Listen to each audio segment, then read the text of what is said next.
Hello.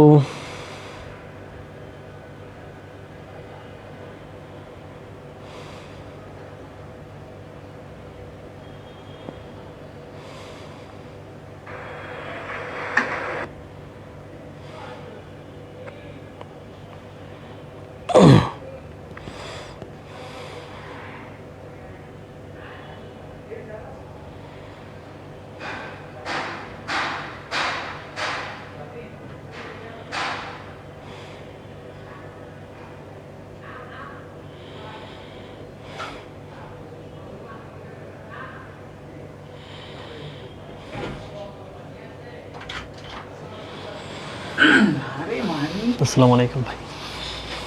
শুরু? হ্যাঁ, মাত্র শুরু। কেমন? আপনার হাত তো মেলা ঠান্ডা ভাই। Hello everyone. Hello hello hello hello everyone.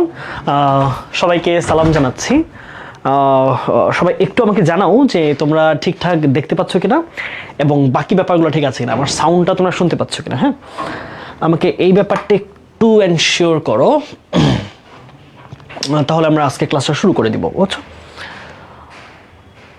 কেমন আছেন ভাইয়া? ভালো আছি।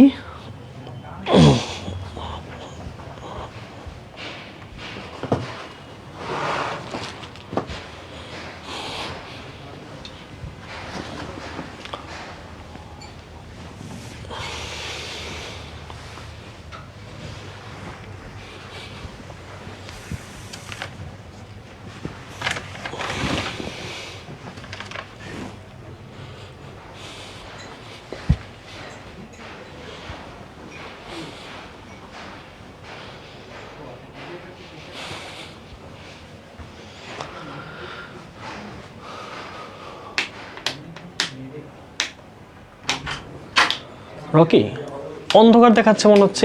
এটা কি ইউজ হয় ইলেকট্রা? একটু দেখো তো, বেশ অন্ধকার মনে হচ্ছে।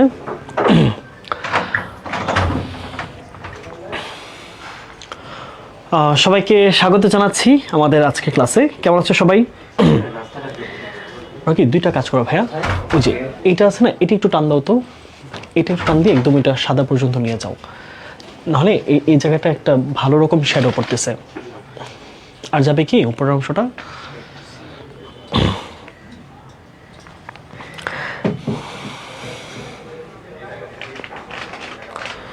ওকে, সবাই সালাম জানাচ্ছ? ওয়ালাইকুম আসসালাম। আচ্ছা, সবাই যে কাজটা করবা, আমাদের আজকের ক্লাসটা হচ্ছে আমরা ডেডিকেট করছি তোমরা যারা হচ্ছে রাবিতে পরীক্ষা দিবা, চট্টগ্রাম ভার্সিটি পরীক্ষা দিবা এবং গুচ্ছতে পরীক্ষা দিবা, তোমাদের আসলে নন টেক্সচুয়াল প্যাসেজ আসে। এটা কি চলে? আচ্ছা, ঠিক আছে।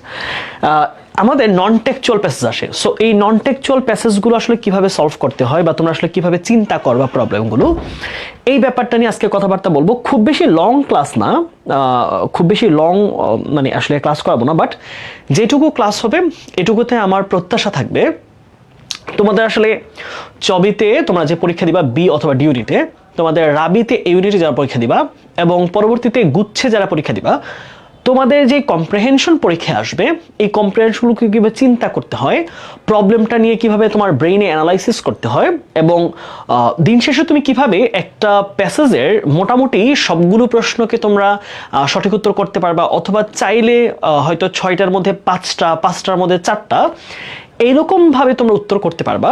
এটা আমাদের আজকে ক্লাসের উদ্দেশ্য। আজকের ক্লাস উদ্দেশ্যটা একদম সব কিছু পড়িয়ে দাও না, but to make you understand how to solve the passages, how to solve the questions from comprehension.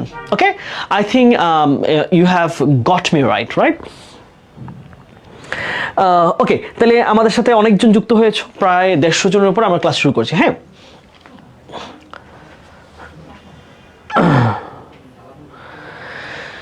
চলো ভাইয়া, সিইউতে ইংলিশে প্যাসেজ কত? ইংলিশে সিইউতে প্যাসেজ আসে কিন্তু। হ্যাঁ, সিইউতে ইংলিশে প্যাসেজ আসে, অনেক সময় 5টা প্রশ্ন থাকে, অনেক সময় 6টা প্রশ্ন থাকে। ঠিক আছে, ওকে, তাহলে চলো ভাইয়া আমরা শুরু করছি। হ্যাঁ, তোমাদের পুরো জার্নি জুড়ে আছি, তোমাদের অনেকেরই পরিচিত, অনেকের পরিচিত না। মানিক ভাইয়া নামে তোমরা আমাকে চিনো। তোমাদের পড়াচ্ছি, ইংলিশ পড়াচ্ছি বেশ কিছুদিন যাবত। আশা করছি ক্লাসটা সবাই শেয়ার করবা। হ্যাঁ, অনেকে বলছে কিছুই পারি না স্যার, কি পরীক্ষা দিব? না পারলেও পড়তে হবে না, তাই না? ওকে, আসো আমরা তাহলে শুরু করছি। হ্যাঁ, ওকে, প্রথম প্রশ্ন সেটা হচ্ছে আমরা যখন কম্প্রিহেনশন সলভ করব আমরা এরকম একটা প্যাসেজ দেখতে পাবো, ঠিক আছে? দেখো এখানে একটা প্যাসেজ আছে, বেশ বড় সড়ো একটা প্যাসেজ, হ্যাঁ, খুব বড় বলা যায় না, মোটামুটি একটা প্যাসেজ আছে। কিন্তু প্যাসেজের সবচেয়ে বড় যে প্রবলেমটা আমরা ফেস করব, প্যাসেজের মধ্যে যে ভোকাবুলারিগুলো থাকে, বুঝছো? মূল সমস্যা আমাদের কোন জায়গায়? মূল সমস্যা দাঁড়াবে প্যাসেজের মধ্যে বিভিন্ন ভোকাবুলারি থাকবে, বিভিন্ন শব্দ থাকবে, ওই ভোকাবুলারিগুলো আমরা অনেক সময় বুঝি না, এবং সেটা না বোঝার কারণে আমরা আসলে প্রশ্নগুলো সঠিক উত্তর করতে পারি না। সো আমরা আজকে চেষ্টা করব যে ভোকাবুলারিকে আমরা আসলে কিভাবে চিন্তা করব, প্রশ্নটাকে কিভাবে বিশ্লেষণ করবে সেটা। ওকে, এখন মজার ব্যাপার হচ্ছে প্রশ্ন যখন আমরা অ্যানালাইসিস করব, আমরা একটা কাজ অনেকেই ভুল করি, সেটা হচ্ছে আমরা প্যাসেজটা দেখে প্যাসেজ পড়া শুরু করি। এইটা করা যাবে না। সবার আগে তোমাকে প্যাসেজ থেকে যে এমসিকিউ গুলো আসছে ওইটা দেখতে হবে, কারণ মানে you will not have enough time to solve all the questions and go through the passages more and more time, right? তুমি একবারই দেখতে পারবা, অতটুকু টাইম পাবা। তাহলে কাজ কি? কাজ হচ্ছে তুমি আগে এমসিকিউগুলো দেখে ফেলো যে কোন কোন জায়গাগুলো চাইছে, তো তুমি ওই জায়গাটা বেশি পড়বা, তাহলে তুমি এমসিকিউ অ্যান্সার করতে পারবা। ওকে, আমরা আগে যেটা করব, প্যাসেজ পেয়ে আমরা হচ্ছে প্রশ্নগুলোকে বিশ্লেষণ করবো, হ্যাঁ, অর্থাৎ কি কি প্রশ্ন এই প্যাসেজ থেকে এসেছে। তাহলে আমরা যখন প্যাসেজটা পড়বো তাহলে আমরা কি করব, আমরা প্যাসেজের ওই অংশটাতে বেশি ফোকাস করব যে কি বুঝাইছে, হ্যাঁ। ওকে, চলো। আচ্ছা, তাহলে আমরা একটু প্রশ্নগুলো বোঝার চেষ্টা করি যে প্রশ্নে কি চাইছে। দেখো, প্রথম প্রশ্ন, which of the following contains true information about the extract? extract মানে কিন্তু প্যাসেজ। তাহলে কি চেয়েছে বলতো? ট্রু ইনফরমেশন মানে সত্য, সত্যিকারের তথ্য চেয়েছে, রাইট? সত্যিকারের তথ্য কোনটাতে আছে? তাহলে এখানে কিছু অপশন আছে, আমাকে বলেছে যে কোন অপশনটা সঠিক। ভাইয়া আমরা, আচ্ছা একটা প্রশ্ন করেছো ভাইয়া, আমরা বিলাইকে নিয়ে ক্লাস করছি, পিক দিলে কি পোস্ট করবেন? হ্যাঁ, ফাইন, বিড়ালকে নিয়ে দিলে আমি অবশ্যই পোস্ট করবো, বিকজ আই লাভ ক্যাটস। তো অনেকেই জানো আমার বিড়াল আছে, আমি বিড়াল পালি, আমি অনেকদিন যাবতীয় বিড়াল পালি, এবং I love really cats, I really love cats, sorry, I really love cats. হ্যাঁ, বিড়াল থাকলে বিড়ালের ছবি দিও ভাইয়াকে, হ্যাঁ। ওকে, চলো। তাহলে প্রশ্নে কি বলেছে দেখো, যে এইখানে যে অপশনগুলো আছে এর মধ্যে সঠিক অপশন কোনটা? বুঝো বারবার, এখানে যে অপশনগুলো আছে এদের মধ্যে সঠিক কোনটা, সঠিক তথ্য অর্থাৎ ভুল নাই। তাহলে আমাকে একটু আসলে পড়াশোনা করতে হবে, রাইট? প্যাসেজ পড়া ছাড়া পারবো না। তাহলে আমরা জানবো কি কোন তথ্যটা সঠিক। ফাইন, ওকে। 2 নম্বর এমসিকিউতে আসো, which sentence uses the word rate? Rate, right? Rate শব্দটার অর্থ কোথায় সঠিকভাবে ব্যবহৃত হয়েছে? তাহলে খেয়াল করতে হবে রেট শব্দটা প্যাসেজে কোন অর্থে ছিল, ভালোভাবে বোঝো। রেট শব্দটা প্যাসেজে কোন অর্থে ছিল? হ্যাঁ, এই রেট শব্দটা প্যাসেজে, খেয়াল রাখতে হবে প্যাসেজে যে অর্থে ব্যবহৃত হয়েছে, প্যাসেজে কোন অর্থে ব্যবহৃত হয়েছে সেই একই অর্থ এখানে আছে কিনা। তাহলে দেখো, আমরা জানি না যে ওয়াটার অর্থ কি? পানি। আবার ওয়াটার অর্থ কিন্তু পানি দেওয়া। ক্যাপিটাল অর্থ কি? রাজধানী। ক্যাপিটাল অর্থ বড় হাতের, তাই না? ক্যাপিটাল অর্থ হচ্ছে ধরো হচ্ছে শাসক। তাহলে ক্যাপিটাল শব্দটা তোমার প্যাসেজে যেমন ভাবে ইউজ হয়েছে এখানে একই ভাবে ইউজ হয়েছে কিনা, এই ব্যাপারটা বুঝাইছে। তাহলে এখানে বলছে রেট শব্দটা প্যাসেজে যে অর্থে ছিল এখানে কারেক্টলি ওই অর্থটা কোনটাতে ব্যবহৃত হয়েছে, বুঝছো? আচ্ছা, তারপরে আসি, which of the following is the most suitable title for the extract? most suitable title. এখন এই টাইটেলগুলোর ক্ষেত্রে আমরা একটু মাথায় রাখবো যে মোস্ট সুইটেবল টাইটেলের ক্ষেত্রে আমরা একটা কনসেপ্টকে মাথায় রাখবো, সেটা হচ্ছে যেই টাইটেলটা সার্বিক ব্যাপারটাকে কভার করবে, সম্পূর্ণ ব্যাপারটাকে সবচেয়ে বেশি কভার করবে। হ্যাঁ, সার্বিকভাবে কভার করবে, সার্বিকভাবে কভার করবে, রাইট? এইটা একটু মাথা রাখবা। তার মানে এখানে টাইটেলগুলো দেখে মনে হবে যে সবগুলোই তো মোটামুটি হচ্ছে, কিন্তু কোন টাইটেলটা সবচেয়ে বেশি এরিয়াকে কভার করতেছে, বুঝতে পারছো? তার মানে দেখবা এইখানে যে টাইটেলগুলো আছে এগুলো প্যাসেজের সাথে মিলে যাবে, বাট এটা কিন্তু কমন একটা কোয়েশ্চেন, ভেরি কমন কোয়েশ্চেন, এটা মোস্ট ইম্পর্টেন্ট কোয়েশ্চেন। কারণ ইভেন আমি যখন ঢাবিতে ভর্তি পরীক্ষা দিচ্ছি আমাদের সময় প্যাসেজ ছিল, তোমাদের বলেছি, হ্যাঁ, 2017 সালে। সো তখন আমাদের এই প্যাসেজের মধ্যে আমাদের কিন্তু টাইটেল লিখতে দিছিল, অর্থাৎ একটা অপশন ছিল টাইটেল লিখতে হবে, মানে অপশন এমসিকিউ। সো টাইটেলের ক্ষেত্রে বিবেচনা করতে হবে যে অনেকগুলো অপশন সঠিক মনে হবে, বাট কোনটা সবচেয়ে অ্যাপ্রোপ্রিয়েট, সবচেয়ে বেশি জিনিসকে বা এরিয়াকে কভার করতেছে, ওইটা হবে আমাদের টাইটেল। ওকে, অনেকগুলো টাইটেল আছে, আমরা টাইটেলগুলো পরে পড়বো। তোমার কাজ হচ্ছে শুধু প্রশ্নগুলো পড়া। তোমার কাজ কি, তুমি প্রশ্ন পেয়ে যখন প্যাসেজ সলভ করবা তখন তুমি কাজ হচ্ছে শুধু তুমি কোয়েশ্চেনটা পড়বা, শুধু কোয়েশ্চেনটা, তোমার অপশন অথবা কিছু দেখা লাগবে না, শুধু কোয়েশ্চেনটা পড়ে যাবে একবার। 2 নম্বর 4, which of the following uses the noun form of comfort. হ্যাঁ, কনফ্রন্ট, কনফ্রন্ট শব্দটা নাউন চেয়েছে, খেয়াল করো। কনফ্রন্ট মানে কি? কনফ্রন্ট শব্দটা আমরা প্যাসেজে পড়বো, প্যাসেজে যে অর্থে আছে সেই অর্থে ব্যবহার করবো। তাহলে আমাকে কি চেয়েছে বলতো? কনফ্রন্ট যে শব্দটা প্যাসেজে আছে তার নাউন ফর্ম চেয়েছে। তার কি নাউন ফর্ম চেয়েছে? কনফ্রন্ট শব্দটা প্যাসেজে কোন অবস্থায় আছে আমরা জানি না, ধরো সাধারণত এটা একটা ভার্ব হয়। কনফ্রন্টের নাউন সঠিকভাবে কোথায় বসাইছে দেখো, তার মানে আমাদের যে পার্ট অফ স্পিচের ক্লাস কাজে লাগতেছে, তাই ওই যে ভার্ব থেকে নাউন করা, নাউন থেকে অ্যাডজেক্টিভ করা, তাহলে এইটা আমরা একটু দেখব। তারপরে দেখো, which one is the correct noun form of equivalent? ওকে, বলেছে ইকুইভ্যালেন্টের নাউন ফর্ম কোনটা। এইটা আমরা অনেকে এমনিতেই জানি যে ইকুইভ্যালেন্টের নাউন ফর্ম হচ্ছে ইকুইভ্যালেন্স। ওকে, ইকুইভ্যালেন্ট শব্দটার নাউন কোনটা? দেখো, এগুলো কিন্তু বোর্ডে আসা প্রশ্ন, এটা আরইউতে আসা প্রশ্ন মোস্ট প্রবাবলি। এই পুরো প্যাসেজটা আমাদের আরইউতে আসছে, আরইউতে আসা প্রশ্ন কিন্তু আমরা সলভ করতেছি, খেয়াল করো, বারবার বুঝো। ভাইয়া যেগুলো সলভ করছি এগুলো কিন্তু সম্ভাব্য তোমার ধারণা দেওয়ার জন্য, কারণ আমি এমন প্যাসেজ পড়াচ্ছি না যা আসলে তোমার পরীক্ষা আসবে না, ব্যাপার এরকম না। আমরা প্রশ্নগুলো কি কনসেপ্টটাকে তোমাকে বুঝাই দিচ্ছি, এই কনসেপ্টটা তুমি আসলে পরীক্ষা কাজে লাগাবা, বুঝতে পারছো? What you'll have to take from the class is the concept, is the understanding, is the way how to solve the questions. Wayটা তুমি ক্লাস থেকে নিবা, but I never agree that the same questions will be common in your exam hall. তুমি just এইটা মাথায় রাখবা যে আমরা কনসেপ্টটা শিখবো যে আজকে কিভাবে প্যাসেজের প্রশ্ন সলভ করে, কম্প্রিহেনশন, আমরা এই ধারণাটা আজকে ক্লাসের মধ্যে নেব। তাহলে ইকুইভ্যালেন্ট এটা একটা অ্যাডজেক্টিভ ফর্মে আছে, এটা কিসে আছে? অ্যাডজেক্টিভ। আমরা কি চেয়েছে? আমরা চেয়েছি একটা নাউন চেয়েছে, তাহলে এটা নাউন কোনটা আমরা একটু দেখবো। হ্যাঁ, আসো। Which one is the acceptable translation of? তাহলে আমাকে ট্রান্সলেশনও পরীক্ষা আসতে পারে। কি বলছে? It is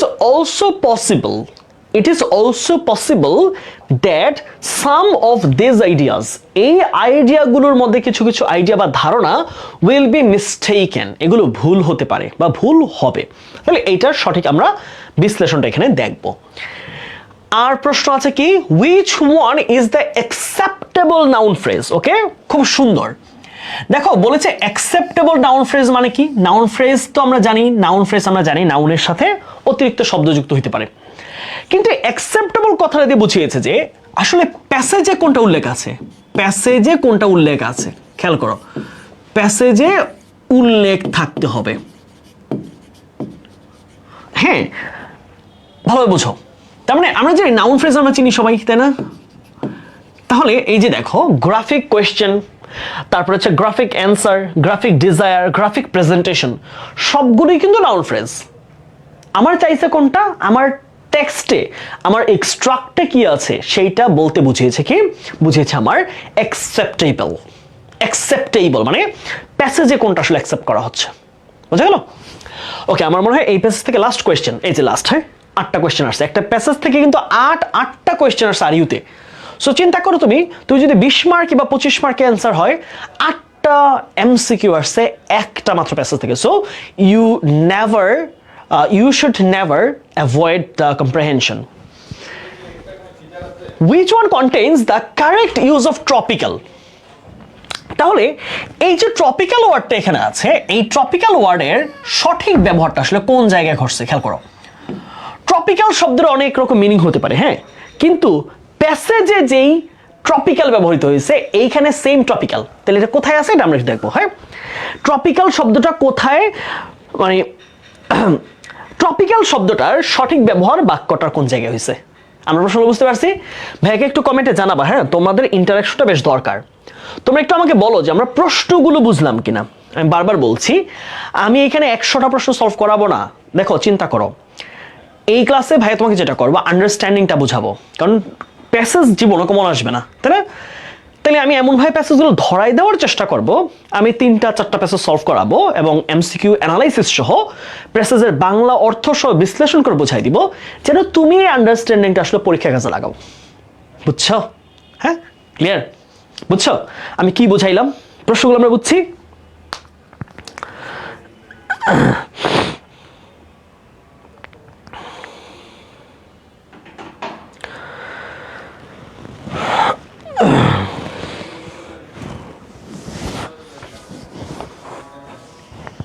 ওকে, তাহলে আমরা প্রশ্নগুলো বুঝেছি। আমরা এবার চলো একটু আমরা প্যাসেজটা এবার একটু পড়ি, রাইট? আমি প্রশ্ন তো যতই বুঝি না কেন, প্যাসেজ না পড়লে অ্যান্সার করতে পারবো? অবশ্যই না।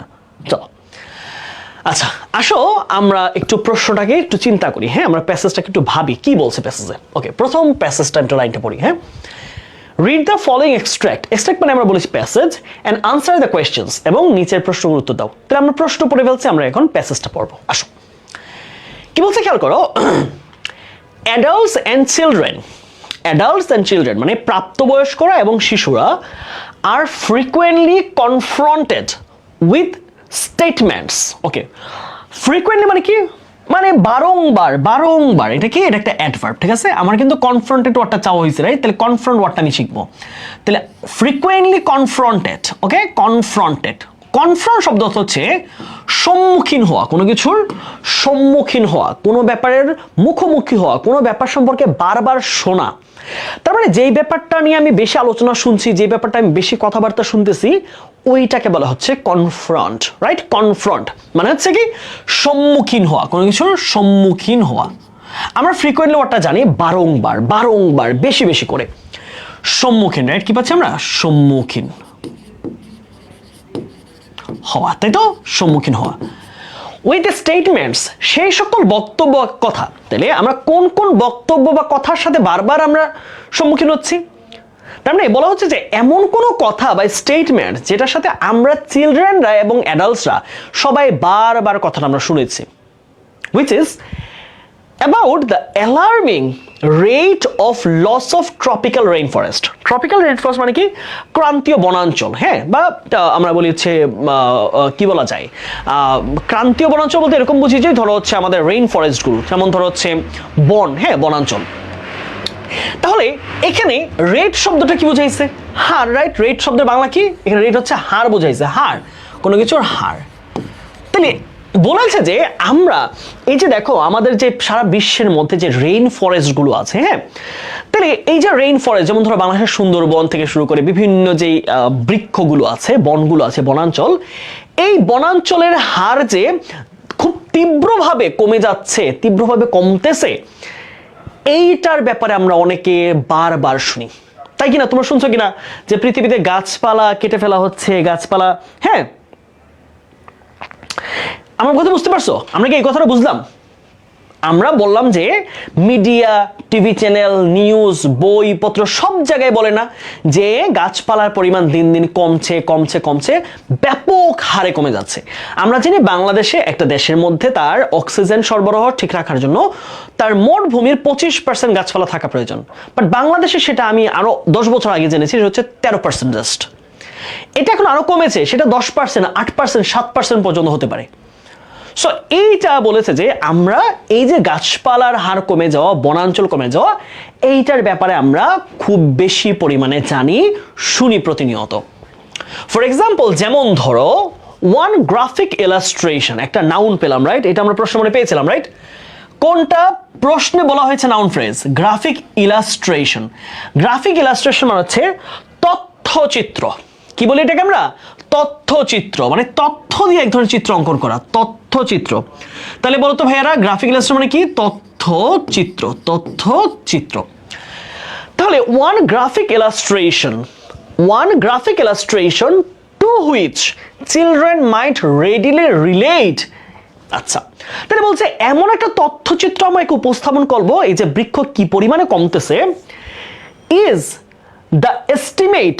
তাহলে এইটার মাধ্যমে এই যে ছোট ছোট শিশুরা পর্যন্ত আছে স্কুল কলেজের, তারা রিলেট করতে পারবে, তারা মিলাইতে পারবে যে দ্য এস্টিমেট, হার, হ্যাঁ, মাত্রা, that rain forest are being destroyed, at a rate equivalent to 1000 football fields every 40 minutes বলেছে প্রত্যেক 40 মিনিটে সারা বিশ্বের মধ্যে যে পরিমাণ গাছ কাটা হয় সেটা কি 1000 ফুটবল মাঠের সমান। তাহলে প্রত্যেক 40 মিনিটে কি হচ্ছে সমান, ইকুইভ্যালেন্ট মানে কি সমান বা সমতুল্য, সমান অথবা সমতুল্য, ঠিক আছে। তাহলে আমরা কি পেলাম, ইকুইভ্যালেন্ট শব্দটার মিনিং কি পেলাম, সমান অথবা সমতুল্য। তার মানে এই যে বিশ্বের মধ্যে যে পরিমাণ গাছ কাটা হয় প্রত্যেক 40 মিনিটে সারা বিশ্ব জুড়ে, প্রত্যেক 40 মিনিটে যে পরিমাণ গাছ কাটা হয় সেটা হচ্ছে 1000 ফুটবল মাঠের সমান। Can you imagine? এটা একটা তথ্যচিত্র প্রকাশ করলো যে আমরা তো সবাই তো বুঝি না যে কত আর কাটতেছে মানুষ, আমরা তো এভাবে চিন্তা করি কত আর কাটতেছে, কত বেশি বা কম। বলা হচ্ছে যে এইটা শিশুদেরকে বোঝানোর জন্য একটা গ্রাফিক ইলাস্ট্রেশন, ধরো স্কুল কলেজে যারা পড়াশোনা করে সো তাদেরকে বোঝাচ্ছে যে কত বেশি হার গাছপালা কাটতেছে। প্রত্যেক 40 মিনিটে 1000টা, একটা ফুটবল মাঠ কিন্তু অনেক বড়, 1000টা ফুটবল মাঠের সমান গাছপালা কেটে ফেলা হচ্ছে, বন উজাড় করে ফেলা হচ্ছে। About the duration of a normal classroom period, তাহলে যেটা কিনা ইউরোপের মধ্যে একটা ক্লাস পিরিয়ডের সমান, 40 মিনিট একটা ক্লাসের টাইম, রাইট? আমাদের কলেজের মধ্যে 40 মিনিটের ক্লাস হয় না? সো এরকম 40 মিনিটের মধ্যে সারা বিশ্বে প্রায় 1000টা ফুটবল মাঠের সমান গাছপালা কেটে ফেলা হচ্ছে। কত বিভৎস অবস্থা। In the face of the frequent and often vivid media coverage, আচ্ছা বলেছে যে in the face of, face মানে সম্মুখীন হওয়া, frequent মানে আমরা জানি কি একদম বারংবার অনেক বেশি হারে, and vivid মানে স্পষ্ট, তাই না? স্পষ্ট, আমরা এই ওয়ার্ডটা পড়েছিলাম। তাহলে স্পষ্ট এবং বারংবার এই মিডিয়া কভারেজ থাকা সত্ত্বেও বা মিডিয়া কভারেজ থাকলেও it is likely that children will have formed ideas about rainforests। আচ্ছা তাহলে বলছে এই যে এত এখন তো আর কিছু করার নাই, স্কুল কলেজে যে বাচ্চারা পড়াশোনা করে তারা কি করবে, এই যে তথ্যচিত্র আছে, এই মিডিয়া যে এত জিনিস কভার করছে সেগুলোর উপর, তথ্যের উপর ডিপেন্ড করে তারা কি করবে, শিক্ষার্থীরা it is likely that children will have formed ideas, তারা এক ধরনের আইডিয়া, অপিনিয়ন, মতামত তৈরি করবে। তারা কি করবে, মতামত তৈরি করবে। মতামত কিসের উপর? আমরা জানি যে শিক্ষার্থীরা যদি মতামত তৈরি করে কিছু সঠিক হবে, কিছু ভুল হবে। কিসের উপর? About rain forests, what and where they are. তাহলে পৃথিবীর কোথায় কতটুকু রেইন ফরেস্ট আছে, কোন ধরনের রেইন ফরেস্ট কোন দেশের মধ্যে আছে, এটা বাচ্চারা স্কুলের মধ্যে তৈরি করতে পারবে। অর্থাৎ এটা স্কুলের একটা কারিকুলাম বোঝানো হচ্ছে। চিলড্রেন বারবার বলতেছে মানে কি, স্কুলের মধ্যে বাচ্চাদের শেখানো যে কোন জায়গায় কতটুকু রেইন ফরেস্ট আছে, কোনটা কোন টাইপের, কোন জায়গায় কতটুকু আছে, তারা এটা তৈরি করতে পারবে। বাচ্চারা একটা আইডিয়া জেনারেট করবে, অপিনিয়ন, তারা বিভিন্ন ফ্রেমওয়ার্ক করবে, হ্যাঁ, তারা বিভিন্ন আর্ট করবে। ওকে, ওয়াই দে আর ইম্পর্টেন্ট, তাহলে রেইন ফরেস্টগুলো কেন ইম্পর্টেন্ট সেটা নিয়ে বাচ্চারা ক্লাসের মধ্যে আলোচনা করবে। হোয়াট এন্ডেঞ্জার্স মানে বিপদের সম্মুখীন করা, them independent of any formal tuition. তাহলে যে কোনো ফর্মাল টিউশন, বলছে ফর্মাল পড়াশোনার বাহিরে গিয়েও শিক্ষার্থীরা এগুলো নিয়ে আলোচনা করবে যে কোথায় কতটুকু রেইন ফরেস্ট আছে, এটা কেন গুরুত্বপূর্ণ, কোন জিনিসগুলোর কারণে রেইন ফরেস্টগুলো আজকে এন্ডেঞ্জার্ড হচ্ছে, বিপদের সম্মুখীন হচ্ছে, এগুলো ধ্বংস হয়ে যাচ্ছে। It is also possible that, এটাও সম্ভাবনা রয়েছে যে সাম অফ দিস আইডিয়াস, তারা যে আইডিয়াগুলো তৈরি করবে উইল বি মিস্টেকেন, সেগুলোর মধ্যে কিছু আইডিয়া ভুল হবে। স্বাভাবিক, বাচ্চারা মনে করবে যে না ফল খাওয়ার কারণে আমরা মনে বেশি গাছপালা কেটে ফেলছে, হ্যাঁ তার আইডিয়াটা ভুল হতে পারে, তাই না? তাহলে তারা বাচ্চারা স্কুলের মধ্যে যে আইডিয়া জেনারেট করবে কিছু রাইট হবে, কিছু রং হবে। এটাই বলা হয়েছে যে বাচ্চারা যখন এই যে বিধ্বংস অবস্থা দেখতে পারবে, তারা ক্লাসের মধ্যে আলোচনা করবে যে গাছপালা কাটা উচিত হবে না, তারা এটার ডায়াগ্রাম করবে, প্রেজেন্টেশন করবে, গ্রাফ আঁকবে, চিত্র আঁকবে। তার মধ্যে কিছু জিনিস সঠিক হবে, কিছু জিনিস ভুল হবে, তাই না? ম্যান ইজ মর্টাল, তাই না? মানুষ হচ্ছে ফুল, টু এয়ার ইজ হিউম্যান। আমরা প্যাসেজটা বুঝতে পারলাম। তার মানে এই প্যাসেজটা মোটামুটি আমাদের পরীক্ষায় এসেছিল। ওকে, আরিউতে আসা একটা প্রশ্ন। তোমরা যারা রাবিতে পরীক্ষা দিবা, আরিউতে পরীক্ষা দিবা, বারবার তোমরা কান্নাকাটি করো ভাই আরিউতে কি আসবে, কেমন প্যাসেজ আসবে, এইরকম প্যাসেজ আসবে। আমরা কি প্যাসেজটা বুঝতে পেরেছি? ভাইয়াকে একটু কমেন্টে জানাও, ভাইয়াকে একটু কমেন্টে তোমরা জানাও যে আমরা কি প্যাসেজটা বুঝতে পারলাম কিনা। আমরা যদি প্যাসেজটাই বুঝতে না পারি তাহলে দিন শেষে আমরা খুব ভালো কিছু করতে পারবো না আসলে।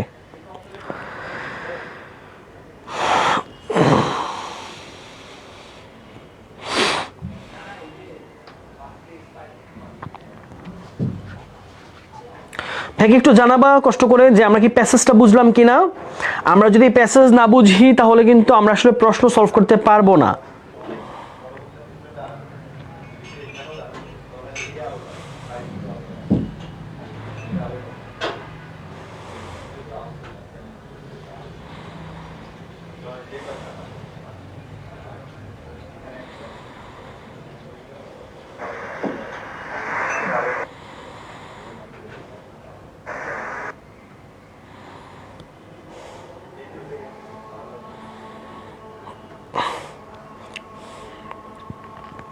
আমরা নিশ্চয়ই আজানের ব্রেক দিব। হ্যাঁ, ব্যাপারটা এরকম না যে আমরা আজানের ব্রেক দিব না, আমরা নামাজের ব্রেক দিব।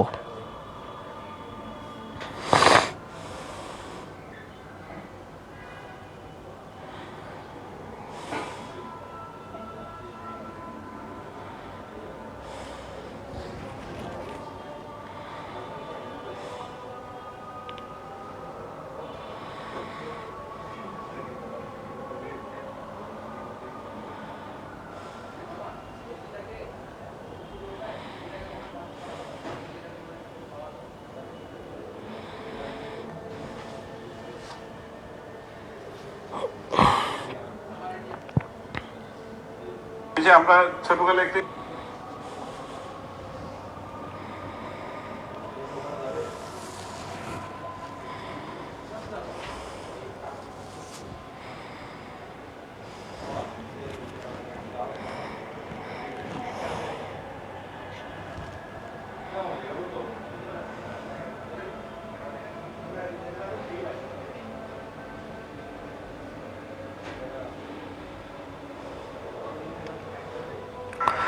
আমরা এই প্রশ্নগুলো সলভ করে নামাজের ব্রেকে যাবো, ঠিক আছে?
আচ্ছা, চলো আমরা একটু প্রশ্নগুলো দেখি। হ্যাঁ, আমরা দ্রুত খুব প্রশ্নগুলো অ্যানালাইসিস করবো যেন আমরা 4-5 মিনিটের মধ্যে আমরা এই পেজটা সলভ করতে পারি। চলো, আচ্ছা, প্রশ্নে বলা হয়েছে যে which of the following contents true information, মানে 4টা অপশনের মধ্যে কোনটা সঠিক অপশন। একটু আমরা চিন্তা করি যে কোনটাতে ভুল থাকতে পারে বা আছে। আসো, প্রথম প্রশ্ন, দ্য প্লাইট, প্লাইট শব্দের মানে হচ্ছে দুর্দশা, দুর্দশা, খারাপ অবস্থা। The plight of the rain forest has largely been ignored by the media. এটা কি সত্য কথা যে মিডিয়া এই যে গাছপালা কমে যাচ্ছে, এর কারণে ক্ষতি হচ্ছে, ক্লাইমেট চেঞ্জ হচ্ছে, জলবায়ু নষ্ট হচ্ছে, এটা ইগনোর করতেছে মিডিয়া? না, আমরা দেখছি ফ্রিকুয়েন্টলি কাভারেজ করতেছে, ফ্রিকুয়েন্টলি কাভারেজ করতেছে। তাহলে এই উত্তরটা সঠিক হবে না, কারণ মিডিয়া কিন্তু কাভার করতেছে, এখানে বলছে ইগনোরড, তাহলে এই অপশনটা সঠিক হতে পারে না। 2 আসো, children would form opinions on rain forest based on information given by media. অর্থাৎ মিডিয়াতে যেই ধরনের তথ্যগুলো আমরা বলেছিলাম, in the face of media, তাহলে মিডিয়া যে ধরনের তথ্যগুলো প্রেজেন্ট করতেছে, যে ধরনের ইনফরমেশন দিচ্ছে, সেগুলোর উপর ডিপেন্ড করে স্কুলের ছেলেমেয়েরা বিভিন্ন রকম প্রেজেন্টেশন বানাবে। হ্যাঁ, সেটা আমরা পড়েছি, রাইট? এটা কিন্তু প্যাসেজে ছিল, রাইট?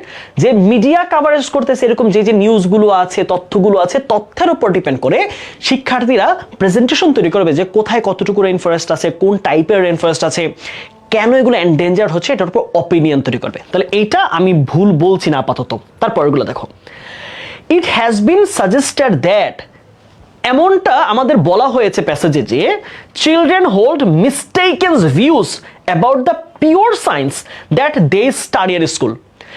এখানে কি কোথাও বলা হয়েছে যে শিক্ষার্থীরা স্কুলের মধ্যে যে সায়েন্স পড়ে এই পিওর সায়েন্স নিয়ে ভুল তথ্য জানে? তারা ক্লাসে সায়েন্স নিয়ে পড়ে, এটা তো বলাই হয় নাই কোথাও। তাহলে প্যাসেজে কিন্তু এই তথ্যটা ছিল না। দ্যাট মিনস এইটা আমার পুরোপুরি ভুল। তারপরে আসো, the fact that children's ideas about science form part of a larger framework of ideas means that it is easier to change them. তাহলে বলছে যে শিক্ষার্থীরা যে তারা বিভিন্ন আইডিয়া ফরম্যাট করবে, তারা বিভিন্ন আইডিয়া জেনারেট করবে, এটার মাধ্যমে এই সমস্যাটাকে সহজে সমাধান করে ফেলা যাবে। এমনটা কি প্যাসেজে বলা হয়েছে? না, একটু বলা হয়নি। তাহলে কোনটা? প্যাসেজে বলা হয়েছে যে যত তথ্য আছে, নিউজ, মিডিয়া, টিভি, তারা যে তথ্য দিয়েছে সেগুলোর উপর ডিপেন্ড করে শিক্ষার্থী করবে রেইন ফরেস্টের ব্যাপারে তারা কি করবে? তারা অপিনিয়ন ক্রিয়েট করবে, আইডিয়াস। প্যাসেজে ওয়ার্ডটা ছিল কি? আইডিয়াস। তাহলে আইডিয়াস এন্ড অপিনিয়ন্স একই জিনিস, মতামত, পরামর্শ। তাহলে উত্তর কোনটা হবে? উত্তর হবে আমাদের বি নাম্বারটা। তাহলে প্রথম উত্তর কোনটা হলো? আমাদের B number, right? B number সঠিক, গুড। না, ডি না, ডি হবে না, কারণ ডিতে বলা হয়েছে যে the fact that children's ideas about science. প্যাসেজে কি সায়েন্স নিয়ে কিছু বলছে? দেখো এখানে স্পেসিফিক করে দিছে যে সায়েন্সের কথা, কিন্তু প্যাসেজে কোথাও সায়েন্স, কমার্স, আর্টস আলাদা কিছু বলছে? প্যাসেজের কোথাও কিন্তু সায়েন্স, আর্টস, কমার্স করে কোনো কিছুকে আলাদা করা হয় নাই। বাট এখানে বলে দিছে শিক্ষার্থীদের সায়েন্সের ব্যাপারে আইডিয়া। না, প্যাসেজে এটা কোথাও ছিল না। তাহলে এই অপশনটা আমার ভুল হয়েছে, ঠিক আছে? এটা আমাদের ভুল অপশন, ঠিক আছে? বুঝতে পারছো ছোট সোনামণিরা? আমার কথা কি বুঝতে পারতেছো ভাইয়া? বলো তো, আমরা কি বুঝতে পারতেছি? ভাইয়া কি একটু জানাইবা? আমি কিন্তু চেষ্টা করি তোমাদের মতো করে পড়ানোর জন্য। Answer will D. না, ডি উত্তরটা সঠিক না, ডি উত্তরটা ভুল। কারণ প্যাসেজে কোথাও স্পেসিফিক করে সায়েন্সের স্টুডেন্টদের কথা বলানো হয় নাই, বা সায়েন্সের ব্যাপারে কিছু বলেই নাই প্যাসেজে। ওকে, তারপর আসি, which sentence uses the word rate? Rate মানে আমরা কি পেয়েছিলাম? রেট মানে হার, রাইট? রেট মানে কি? হার। এবার দেখি প্যাসেজের কোন জায়গায় হার শব্দটা আছে। হার, হ্যাঁ, হার মানে হচ্ছে percentage. Okay, hype of rain forest is rated. Rain ফরেস্টের যে হাইপটা আছে এটাকে মূল্যায়ন করা হয়। এটা ভার্বে আছে এবং এটা অর্থ হচ্ছে রেট হচ্ছে মূল্যায়ন করা। কি? মূল্যায়ন করা।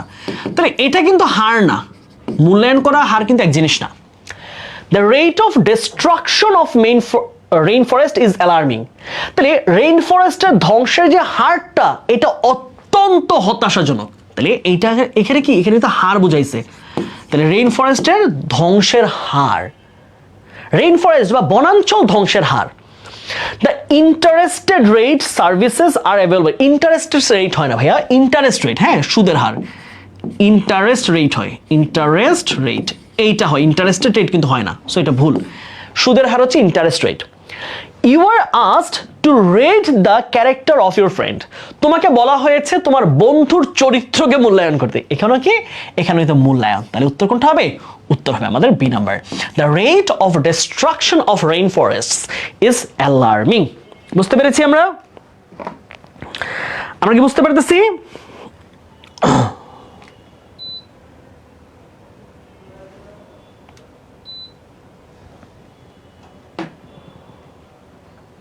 ওকে, আসো আমরা দ্রুত প্যাসেজটার বাকি প্রশ্নগুলো শেষ করে আমরা নামাজের ব্রেকে যাই। ওকে, তারপর কোয়েশ্চেন বলছে which of the following is the most suitable title for the extract? তাহলে এখানকার টাইটেলগুলোর মধ্যে কোন টাইটেলটা সবচেয়ে অ্যাপ্রোপ্রিয়েট? আমরা একটু দেখি, চলো। The development of a program in environmental studies within a science curriculum. খুব ভালোভাবে বুঝো, এইখানে কোনো জায়গায় কি টেক্সট বইয়ের শিক্ষার্থীরা সবাই সায়েন্সের শিক্ষার্থী এবং সায়েন্সের কারিকুলাম পরে এটা বোঝানো হয়েছে?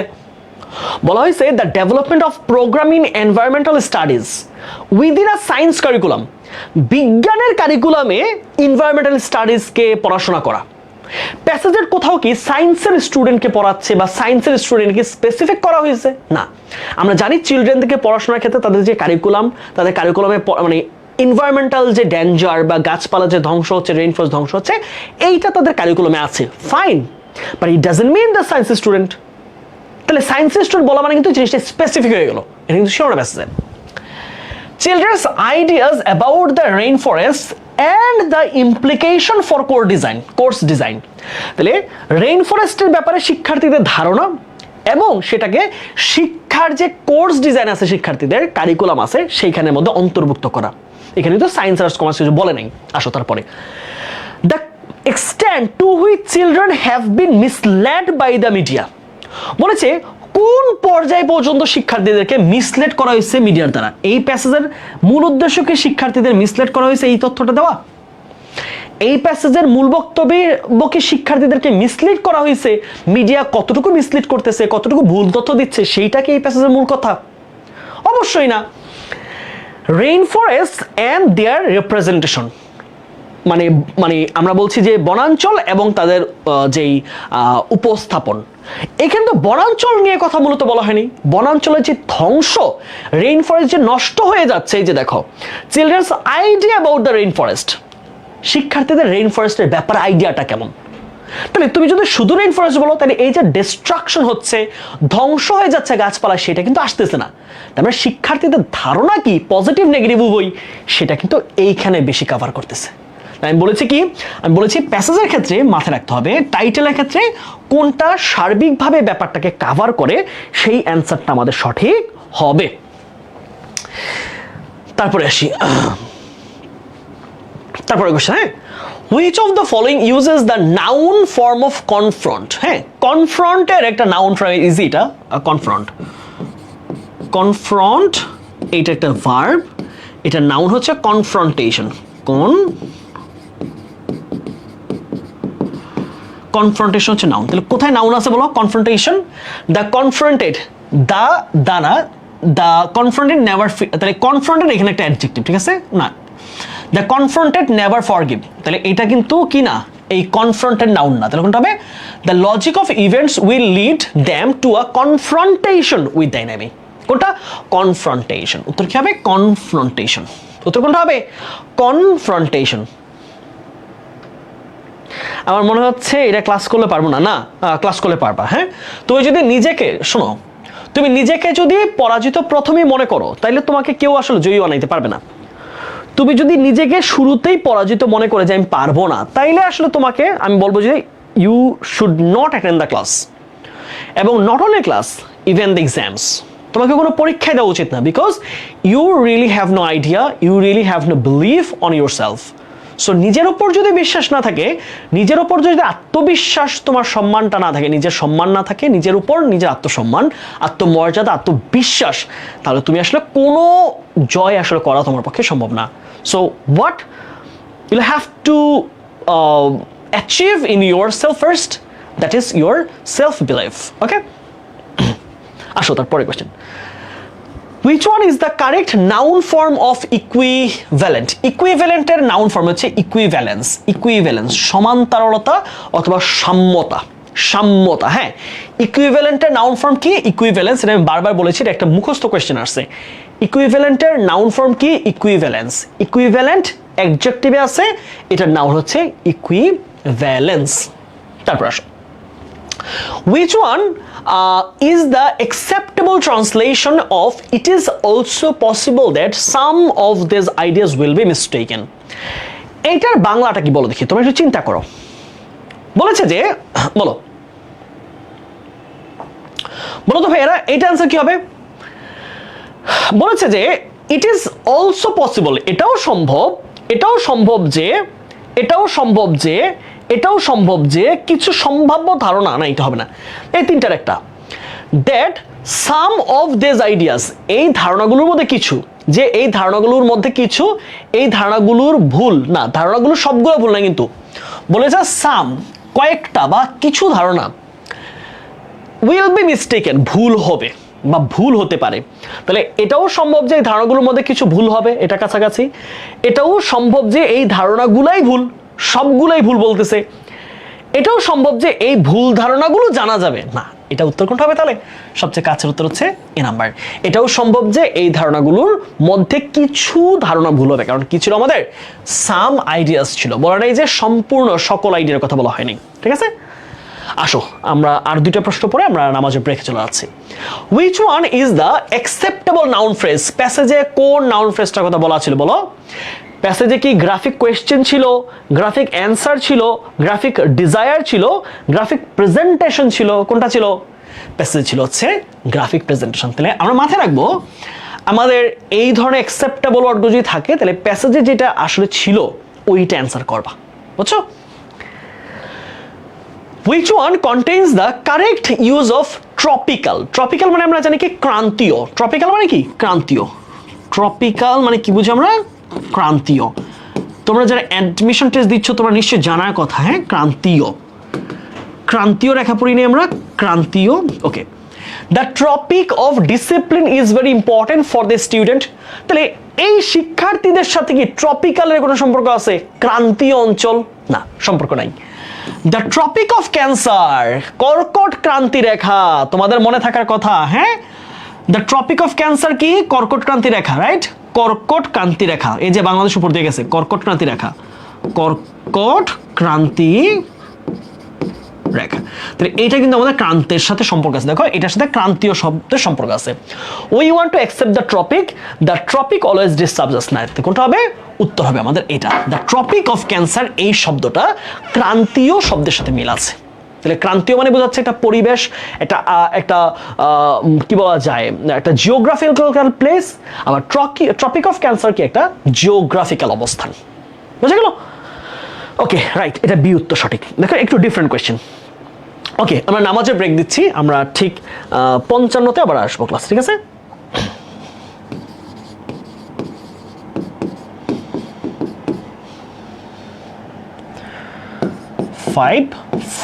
ঠিক আছে, সরি 5:55। আমরা কিন্তু আরো বেশ কয়েকটা প্রবলেম সলভ করবো। আমি মাত্র ব্রেক দিলাম। ঠান্ডা।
Hello, I think I am on time.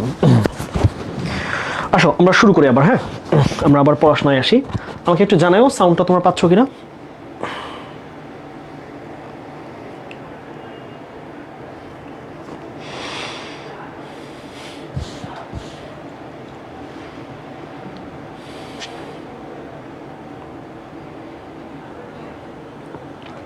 ওকে, সবাই আবার জয়েন করো ক্লাসে, আমরা লেট করবো না, আমরা টাইমলি শুরু করছি ক্লাস আবার।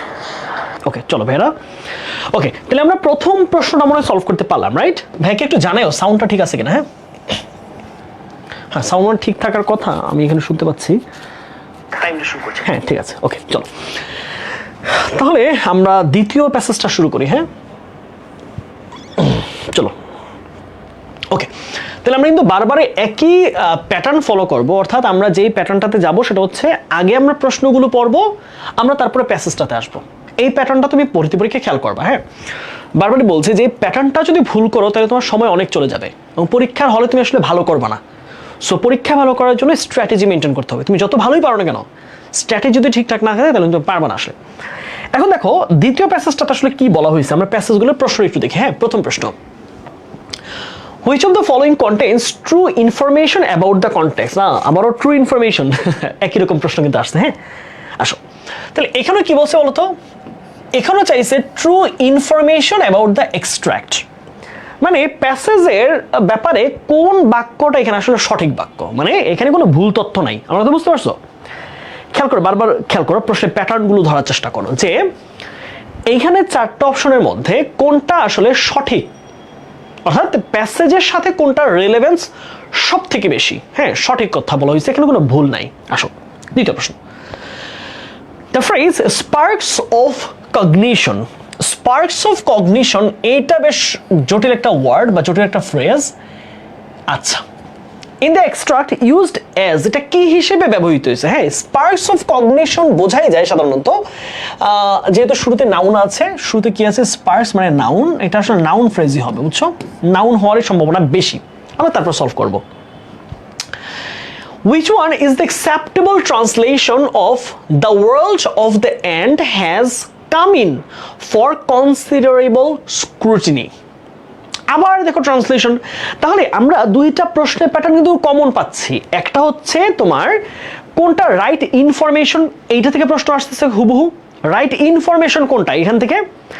দ্বিতীয় আসতেছে যে ট্রান্সলেশন থেকে প্রশ্ন আসতেছে, অর্থাৎ একটা বাক্য প্যাসেজে আছে, এইটার হুবহু যে ট্রান্সলেশনটা বা এটার যে মর্মার্থটা এইটা তুমি বুঝতে পারতেছো কিনা। তার মানে ট্রান্সলেশন থেকে হুবহু কমন মানে প্রশ্ন আসবেই, মানে প্যাসেজ থেকে একটা লাইন দিয়ে বলবে এইটার সবচেয়ে ভালো ট্রান্সলেশনটা আসলে কি, বুঝতে পারলা? তাহলে এইটা কিন্তু একটা কমন কোয়েশ্চেনের প্যাটার্ন। একটা হচ্ছে রাইট ইনফরমেশনটা তুমি দিতে পারতেছো কিনা। দুই নাম্বার আমরা দেখলাম একটা কমন কোয়েশ্চেন হচ্ছে যে এই প্যাসেজের ট্রান্সলেশন যে কোনো একটা লাইনের। তিন নাম্বার আরেকটা তোমার কম্পারিজনের কমন কোয়েশ্চেন হচ্ছে প্যাসেজের টাইটেল দেওয়া। আমি কি বুঝতে পারতেছি? সবাই একটু ভাইয়ের সাথে একটু মনোযোগ দিয়ে শুনো। হ্যাঁ, এক নম্বর কি পাইলাম? এক নম্বর পাইলাম হচ্ছে তথ্য কোনটা সঠিক, অর্থাৎ প্যাসেজে আছে এবং এমসিকিউতেও আছে। দুই নাম্বার ব্যাপার হচ্ছে যে তোমার একটা লাইন দিয়ে বলবে এটা ট্রান্সলেশন কি, বুঝছো? ট্রান্সলেশন চাইতে পারে। আর তিন নাম্বার প্যাসেজটা ঠিক আছে কিনা, অর্থাৎ সরি টাইটেল, অর্থাৎ আমি যে পুরো জিনিসটা বললাম টাইটেল তো দেওয়া নাই, তাহলে টাইটেল কি হবে, এইটা একটা প্রশ্ন আমাদের হইতে পারে। তাহলে এখানে বলছে যে the world of the ant has come in for considerable scrutiny. তাহলে এটার বাংলাটাকে আমরা প্যাসেজ পড়ার সময় এটা আলোচনা করে নিব। তারপর আসো which one is the agent noun of investigation। তাহলে কি বলেছে, আমার এজেন্ট নাউন চেয়েছে। আচ্ছা, এজেন্ট মানে বুঝবা যে কোন একটা নাউনের কর্তা, নাউনের কি চেয়েছে, কর্তা। হ্যাঁ, কর্তাকে, অর্থাৎ ইনভেস্টিগেশন মানে কি, মানে তদন্ত করা, রাইট? তদন্ত করা, তাই না? তদন্ত করা। তাহলে এই তদন্ত করা যে করে, তদন্তটা যে করে তাকে আমরা কি বলবো, তাকে আমরা বলবো হচ্ছে তার ওই তদন্তকারী, রাইট? তাহলে এই নাউনটার কাজটা যে করে সে হচ্ছে এজেন্ট নাউন। এটা কিন্তু নতুন একটা টার্ম, এজেন্ট নাউন মানে একটা কাজ যে করে, বুঝে গেল? আচ্ছা, তারপর আসো which of the following is the most suitable title for the extract। আবার একটা কোয়েশ্চেন আসছে, দেখো most suitable title, most suitable title, most suitable title কোনটা? হ্যাঁ, বলেছে যে which of the following is the most suitable title for the extract? তার মানে এই যে আমরা প্যাসেজটা পড়লাম তার জন্য সবচেয়ে সুন্দর টাইটেল কোনটাকে দেওয়া যায়? টাইটেল, তাহলে টাইটেল দেওয়াটা কিন্তু একটা কমন কোয়েশ্চেন, তাই না? আমরা টাইটেলটা কিন্তু প্রতি প্রশ্নে আসতেছে। ওকে, তারপর আসি, which one is the correct adjective form of cognition? এটা এইচএস এর একটা প্যাসেজে ছিল। হ্যাঁ, what is a dream, এই প্যাসেজে এই ওয়ার্ডটা বারবার ইউজ হয়েছে। কগনিশন মানে হচ্ছে বুদ্ধি, মেধা, কারো যেই বুদ্ধিমত্তা। হ্যাঁ, আমি একটু বাংলাটা বলে দিই। কগনিশনের বাংলা কি? কগনিশনের বাংলা হচ্ছে বুদ্ধিমত্তা। কি বলতো ভাইয়া? বুদ্ধিমত্তা, ঠিক আছে, বুদ্ধিমত্তা। তাহলে বলছে যে কারেকশন, রিকগনিশন, রিকগনিটিভাইজিং, রিকগনিটিভ। আচ্ছা, যাই হোক, এটা আমরা পরে দেখবো।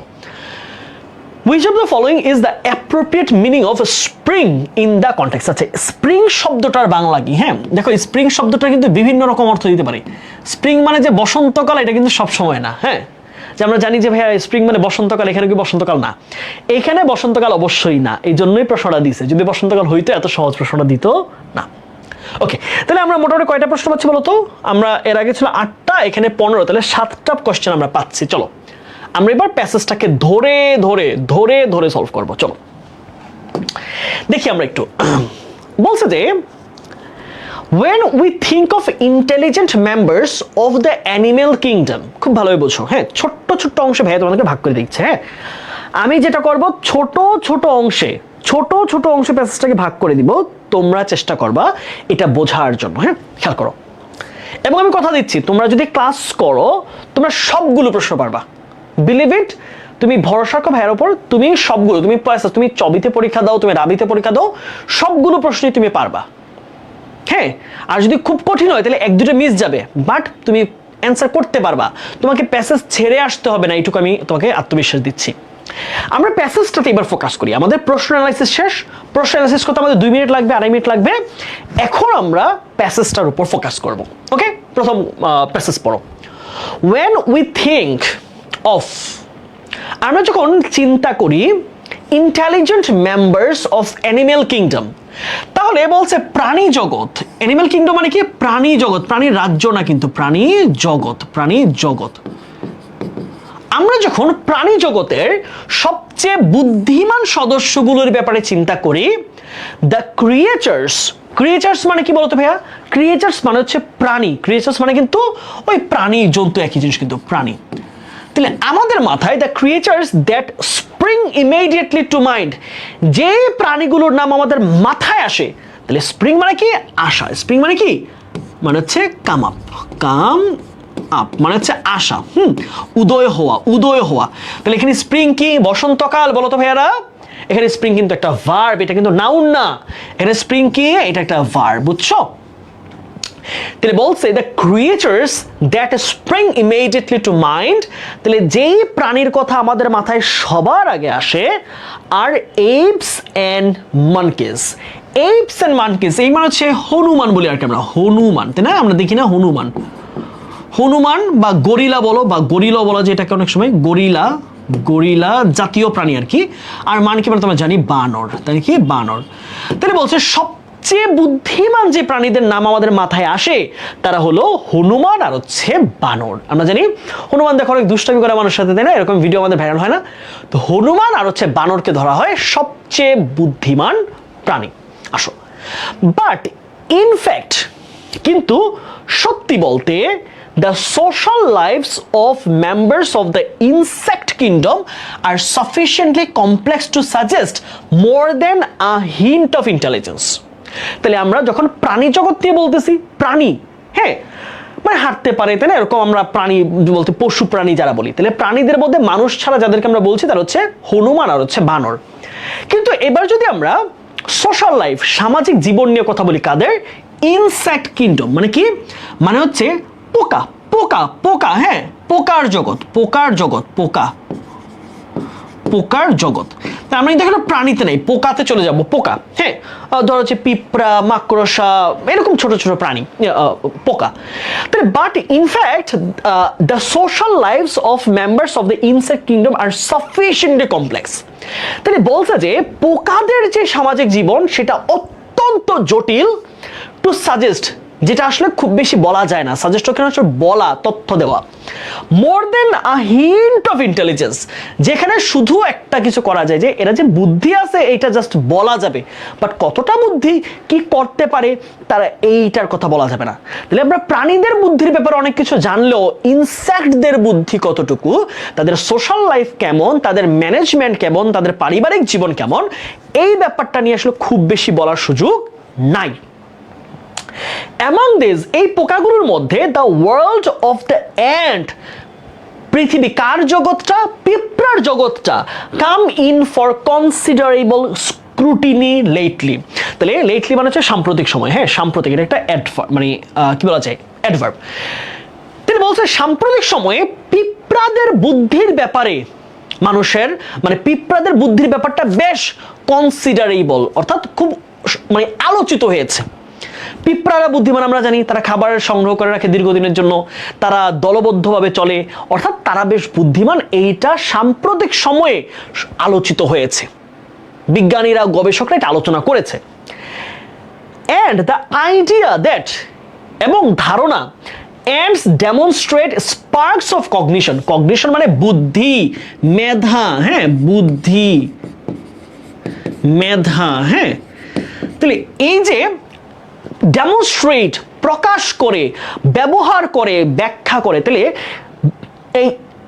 এই যে কি বলে যে পিঁপড়ারা যে বুদ্ধির ব্যবহার করে, বুদ্ধিকে তারা কাজে লাগায়, স্পার্কস করে, স্পার্কস অফ কগনিশন। তাহলে বলছে কি, তারা যে বুদ্ধির যেই স্পার্কস, বুদ্ধির যে প্রজ্বলন তারা যে ঘটায়, has certainly not been rejected by those involved in this investigation. তাহলে পিঁপড়া নিয়ে যেসব গবেষকরা গবেষণা করেছে, তাদের গবেষণায় এই যে তারা যে মানুষের মতো বুদ্ধিকে কাজে লাগায়, এই ব্যাপারটাকে তারা রিজেক্ট করে নাই। তার মানে ইনভেস্টিগেশনে যারা ছিল, গবেষণা কাজে যারা ছিল, তদন্ত কাজে যারা ছিল, তারাও এটা প্রমাণ করেছে, এটা তারা মেনে নিয়েছে যে পিঁপড়াও মানুষের মতো বুদ্ধির যে প্রদীপ জ্বালায়, বুদ্ধিকে কাজে লাগায়। তাহলে এখানে মূল কথা, আমরা প্রাণী জগতের সবচেয়ে বুদ্ধিমান প্রাণী কাকে পেলাম, হনুমান বা বানর, এই জাতীয় প্রাণীকে। আর দ্বিতীয় আমরা দেখলাম যে মানুষের মতো তাদের কার্যক্রমে, তাদের জীবনযাত্রার ক্ষেত্রে কগনিশনকে, মেধাকে, বুদ্ধিকে, তাদের যে চিন্তা জগৎকে কাজে লাগায়, সেই পোকা হচ্ছে কে, সেটা হচ্ছে পিঁপড়া। এই হচ্ছে আমাদের প্যাসেজটার মূল বক্তব্য। আমরা কি বুঝতে পেরেছি প্যাসেজটা? আমরা কি প্যাসেজটা বুঝতে পারছি বলো তো ভাইয়াকে?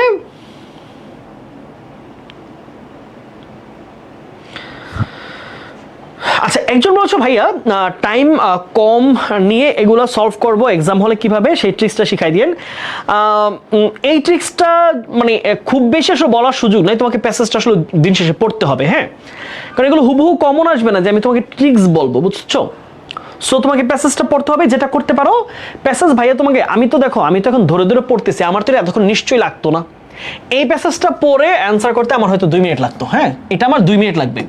কেন? আমি ভোকাবুলারিগুলো পারি এখানকার, হ্যাঁ, 2 মিনিটস লাগবে এখানে জাস্ট।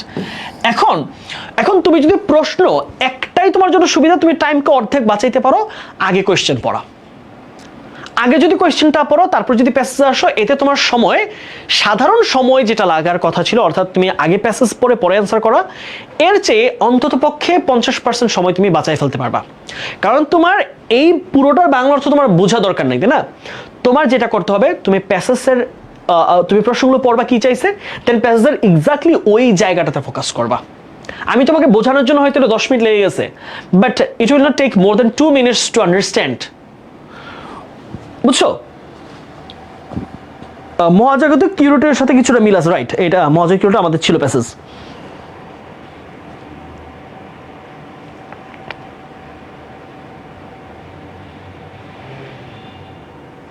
আচ্ছা, একটা কমেন্ট আসছে যে এক্সাম হলে ধরে ধরে করতে গেলে তো সব টাইম এটাতে না। দেখো, এই যে তোমরা ব্যাপারটা বুঝতে পারতেছো না, আমি ধরে ধরে বোঝাচ্ছি because I am teaching you right now. তুমি পরীক্ষার হলে এমসিকিউ সলভ করবা, তুমি কি পড়াইবা কাউরে যে তোমার ধরে ধরে সলভ করতে হবে? বুঝো না কেন? এখন আমি যদি তোমাকে কি করি, আমি যদি এই জিনিসটা তোমাকে ধরে ধরে না বুঝে যা সলভ করে যাই, তাহলে আমি তো আমার কাজটা করলাম না। আমি কি পরীক্ষা দিচ্ছি যে আমি তোমাকে টিক পয়েন্ট দিয়ে চলে যাব? আমি তো পড়াচ্ছি যে how to solve. This is my duty and your duty is to tick the right answers in the exam hall. So ওই জায়গাতে তোমাকে স্ক্রুটিনাইজ করে বোঝা লাগবে না, তোমাকে পুরো পাই টু পাই বুঝা করতে হবে এমন না, তোমার সঠিক উত্তর দিতে পারলেই হইলো। সো এইটাই বোঝার চেষ্টা করো, আমি বোঝাচ্ছি এই জন্য আমি সময় নিচ্ছি।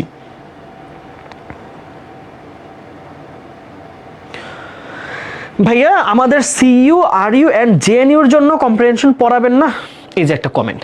তাহলে এইটা কিসের জন্য পড়াচ্ছিলে বাবা বলো তো? আমি তো আজকে বলেই নিলাম, আজকের ক্লাসটা তুমি ক্যাপশনেই দেখো না, তুমি ক্লাসের ক্যাপশন দেখো, ক্যাপশনে কি আছে দেখো, জেইউ বি, তারপর হচ্ছে যে আমি লিখে দিছি জেইউ বি ইউনিট, সিইউ এর JU B C unit, RU এর এ ইউনিট, সিইউর B D unit, GST B unit, এই সবগুলোর জন্য তো আজকের ক্লাসটা। আলাদা আলাদা ভার্সিটিকে আলাদা আলাদা কম্প্রিহেনশন হয় না? কম্প্রিহেনশন তো একই জিনিস, আলাদা ভার্সিটির জন্য আলাদা কম্প্রিহেনশন। এটা কি হয় কখনো? ঢাবির জন্য তোমরা রাইট ফর্ম অফ ভার্ব পড়ছো, এখন তুমি গুচ্ছিকে আরেক জিনিস পড়বা। তুমি ঢাবির জন্য ধরো হচ্ছে ন্যারেশন পড়ছো, তুমি কি এখন জিএসটির জন্য তুমি ধরো সিইউর জন্য কি আরেক রকম ন্যারেশন? না, টপিক ওইটাই, এখন এটা যেখানে আসে সেখানে কাজে লাগাবা। বুঝতে পারছো? এইটুকু কিন্তু বুঝতে হবে, এইটুকু না বুঝতে তো হবে না।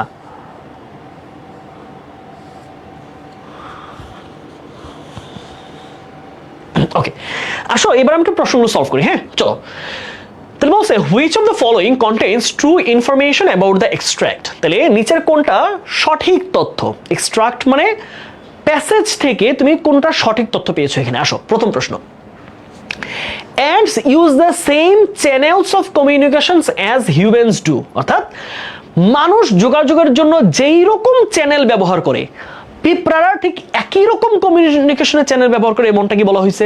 আচ্ছা, একটা ants demonstrate certain sparks of intelligence which are like those of humans, অর্থাৎ মানুষরা যেমনটা তার বুদ্ধিমত্তার কাজে লাগায় তার মতো কিছুটা বুদ্ধিমত্তা কাজে লাগায় পিঁপড়ারা, এমনটা। তাহলে এখানে বলছে কি? এখানে বলছে মানুষ যোগাযোগের জন্য যেই রকম কথা, ভাষা, শব্দ, ইশারা, ইঙ্গিত পিঁপড়া তা করে? অবশ্যই না, অবশ্যই পিঁপড়া তো কিছু করতে পারে না।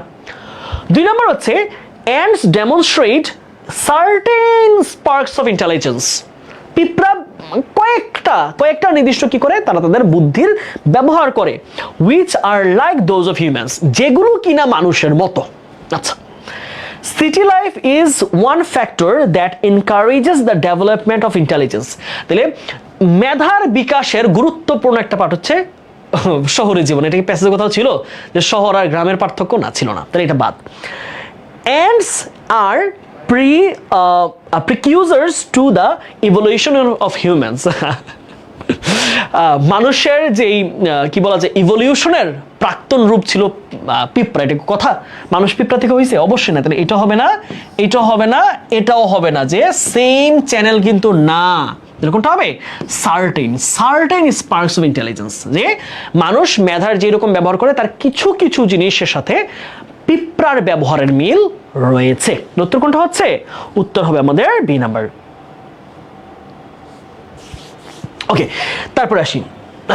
ওকে, the phrase sparks of cognition, দেখো আমরা বলি না স্টুডেন্টস অফ ঢাকা ইউনিভার্সিটি, খেয়াল করো অফযুক্ত যেই মানে এরকম ফ্রেজগুলো হয় এগুলো কিন্তু সাধারণত নাউন ফ্রেজ। দেখো যেমন স্টুডেন্টস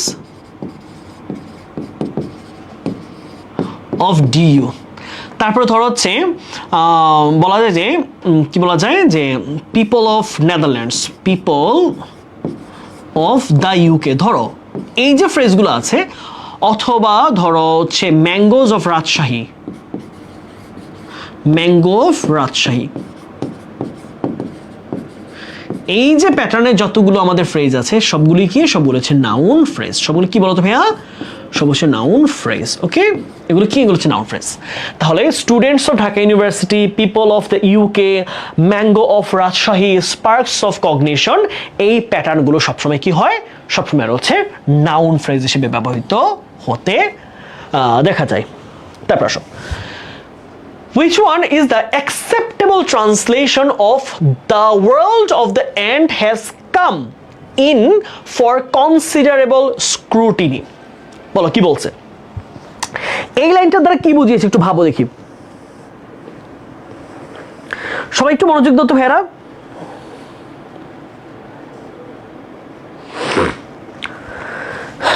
কি বলছে দেখো, পিঁপড়ার জগৎ যথেষ্ট যাচাই বাছাইয়ের জন্য এসেছে, পিঁপড়ার জগৎ নিয়ে বেশ পর্যালোচনা করা হয়েছে, পিঁপড়াদের জগৎ নিয়ে বেশ সমালোচনা হয়েছে, পিঁপড়াদের জগৎ বেশ খ্যাতি পেয়েছে। আচ্ছা দেখো, তাহলে এখানে কনসিডারেবল মানে হচ্ছে বেশ, হ্যাঁ, কনসিডারেবল স্ক্রুটি মানে হচ্ছে স্ক্রুটিনি, হ্যাঁ, এটা হচ্ছে বেশ বা যথেষ্ট, আর স্ক্রুটিনি মানে হচ্ছে পর্যালোচনা, পর্যালোচনা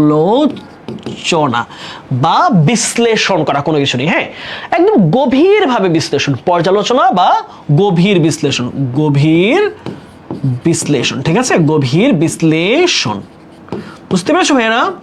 আমরা স্ক্রুটিনি মানে কি পাচ্ছি, খুঁটিয়ে খুঁটিয়ে দেখা, গভীরভাবে বিশ্লেষণ করা কোনো জিনিসকে, এটাকে আমরা বলি স্ক্রুটিনি। তাহলে সমালোচনা কিন্তু বলবো না আমরা, তাই না? এখানে সমালোচনা করা হয়নি, এখানে বরং পর্যালোচনা করা হয়েছে, বিশ্লেষণ করা হয়েছে যেই পিঁপড়ার জগৎটা নিয়ে।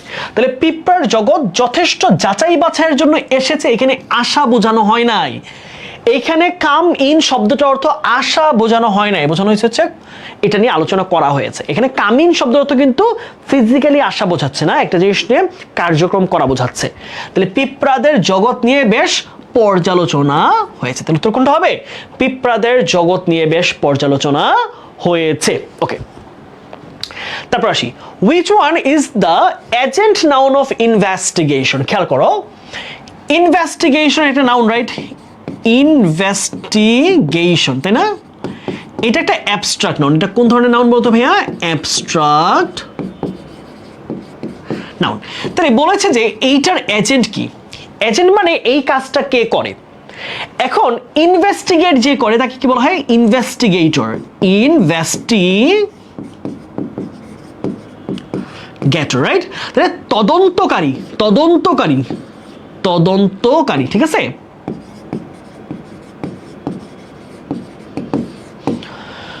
তাহলে ইনভেস্টিগেটর মানে কি বলতো ভাইয়া? তদন্তকারী। ইনভেস্টিগেটর মানে কি? তদন্তকারী, হ্যাঁ, ইনভেস্টিগেটর তদন্ত। তাহলে ইনভেস্টর কি হবে? ইনভেস্টর মানে হচ্ছে কি? যে হচ্ছে টাকা ইনভেস্ট করে তাকে বলা হয় ইনভেস্টর। তো কোনো বিজনেসে যে ধরো 1 কোটি টাকা দিল, বুঝছো, তাহলে সে কি? ইনভেস্টর। তাহলে ইনভেস্টর আর ইনভেস্টিগেটর আলাদা। ইনভেস্টিগেট যে করে তাকে বলা হয় ইনভেস্টিগেটর, আর কোনো জায়গায় টাকা যে ইনভেস্ট করে তাকে বলা হয় কি? ইনভেস্টর। তাহলে কোনটা হবে? ইনভেস্টমেন্ট না, এটা কিন্তু এজেন্ট না। ইনভেস্টিগেশন, তাহলে সেটা তো নাউনই হইলো, তাহলে কোনটা হবে? ইনভেস্টিগেটর। তাহলে এজেন্ট নাউন মানে ওই কাজটা যে করে সে হচ্ছে ওই নাউনের এজেন্ট নাউন, ঠিক আছে? ওকে, তারপর আসো, which of the following is the most suitable title for the extract? বলো, একটু চিন্তা করো, কোনটা একদম বেস্ট টাইটেল হতে পারে, কোনটা বেস্ট টাইটেল হওয়ার যোগ্যতা অর্জন করে? অ্যান্টস ভার্সেস হিউম্যানস, এখানে কি মানুষ ভার্সেস মানে পিঁপড়া, এই রকম কি দুইটা এন্টিটি, দুইটা দল নিয়ে আলোচনা করা হয়েছে? মানুষে কি কি আছে, পিঁপড়ার কি কি আছে, মানুষে কি কি নাই, পিঁপড়ার কি কি নাই, মানুষ ভালো, পিঁপড়া ভালো, এইরকম কি আলোচনা হয়েছে? না, এখানে দুইটা প্রতিপক্ষ কিন্তু না। মানুষ আর পিঁপড়া কখনোই দুইটা প্রতিপক্ষ হতে পারে না। হিউম্যান সুপেরিয়রিটি, এখানে কি এই মূল বক্তব্যটাকে এখানে যে মানুষ কোন কোন দিক দিয়ে এগিয়ে আছে, বড় হয়ে আছে, মানুষ কোন দিক দিয়ে প্রাধান্য পায় সেটা আলোচনা করার ব্যাপার, বা সেটাকে আলোচনা করা হয়েছে প্যাসেজে? না। আর মানে আর্ট না, অ্যান্ট ইন্টেলিজেন্স মানে পিঁপড়ার বুদ্ধিমত্তা, হ্যাঁ, এটা আছে প্যাসেজ আছে, পিঁপড়ার বুদ্ধিমত্তা। প্রবলেমস অফ হিউম্যান ইন্টেলিজেন্স, মানুষের বুদ্ধির সমস্যা কি কি সেখানে কি আলোচনা করা হয়েছে? যে মানুষের বুদ্ধির কি কি ঝামেলা? না। তাহলে কোনটা হবে? সবচেয়ে সুন্দর আমাদের হচ্ছে সি নাম্বার, অ্যান্ট ইন্টেলিজেন্স। কোনটা হবে বলো তো ভাইয়েরা? না, ডি না, ডি না। 13 নম্বর ওকে ডি দিচ্ছ, প্রবলেমস অফ হিউম্যান ইন্টেলিজেন্স। এই প্যাসেজের কোথাও কি বলা হয়েছে যে মানুষের বুদ্ধিমত্তার সমস্যা কি কি? না। তাহলে তুমি যখন খেয়াল রাখবা, যে তুমি যখন অপশনগুলো দেখবা, তাহলে তোমাকে খেয়াল রাখতে হবে যে কোনটা সবচেয়ে সুন্দরভাবে তোমার যাচ্ছে। এখন তুমি ধরো এ নিলা, এতে বলা হয়েছে দুইটা এন্টিটি আলাদা আলাদা, দুইটা প্রতিপক্ষ। ভার্সেস দিয়ে কি বোঝায়? প্রতিপক্ষ, রাইট? প্রতিপক্ষ বোঝায় না? প্রতিপক্ষ। তাহলে মানুষের প্রতিপক্ষ কি পিঁপড়া? আমাদের প্রতিপক্ষ কি পিঁপড়া হইতে পারে? এটা না। আবার এখানে কি হিউম্যান সুপারিয়রিটি বোঝানো হয়েছে অর্থাৎ যে এখানে মানুষ কিভাবে প্রাণীদের চেয়ে এগিয়ে গেল, না এখানে কোনো কম্প্যারিজন তো বোঝানো হয় নাই। তাহলে মূলত এখানে পিঁপড়ার বুদ্ধিমত্তার ব্যাপারটা তুলে ধরা হয়েছে, ঠিক আছে। তারপর আসো, which one is the correct adjective of cognition? হ্যাঁ, cognition একটা নাউন, কগনিশনের অ্যাডজেক্টিভ হচ্ছে কগনিটিভ, কগনিটিভ, ঠিক আছে, এটা হচ্ছে অ্যাডজেক্টিভ। কগনিটিভ এটা কি, এটা হচ্ছে নাউন। তাহলে কগনিশন হচ্ছে নাউন, কগনিশনের অ্যাডজেক্টিভ হচ্ছে কগনিটিভ। ওয়ার্ডটা মনে রাখো, এটা আমাদের মুখস্থ টপিকের মধ্যে আসতে পারে, interchange of parts of speech.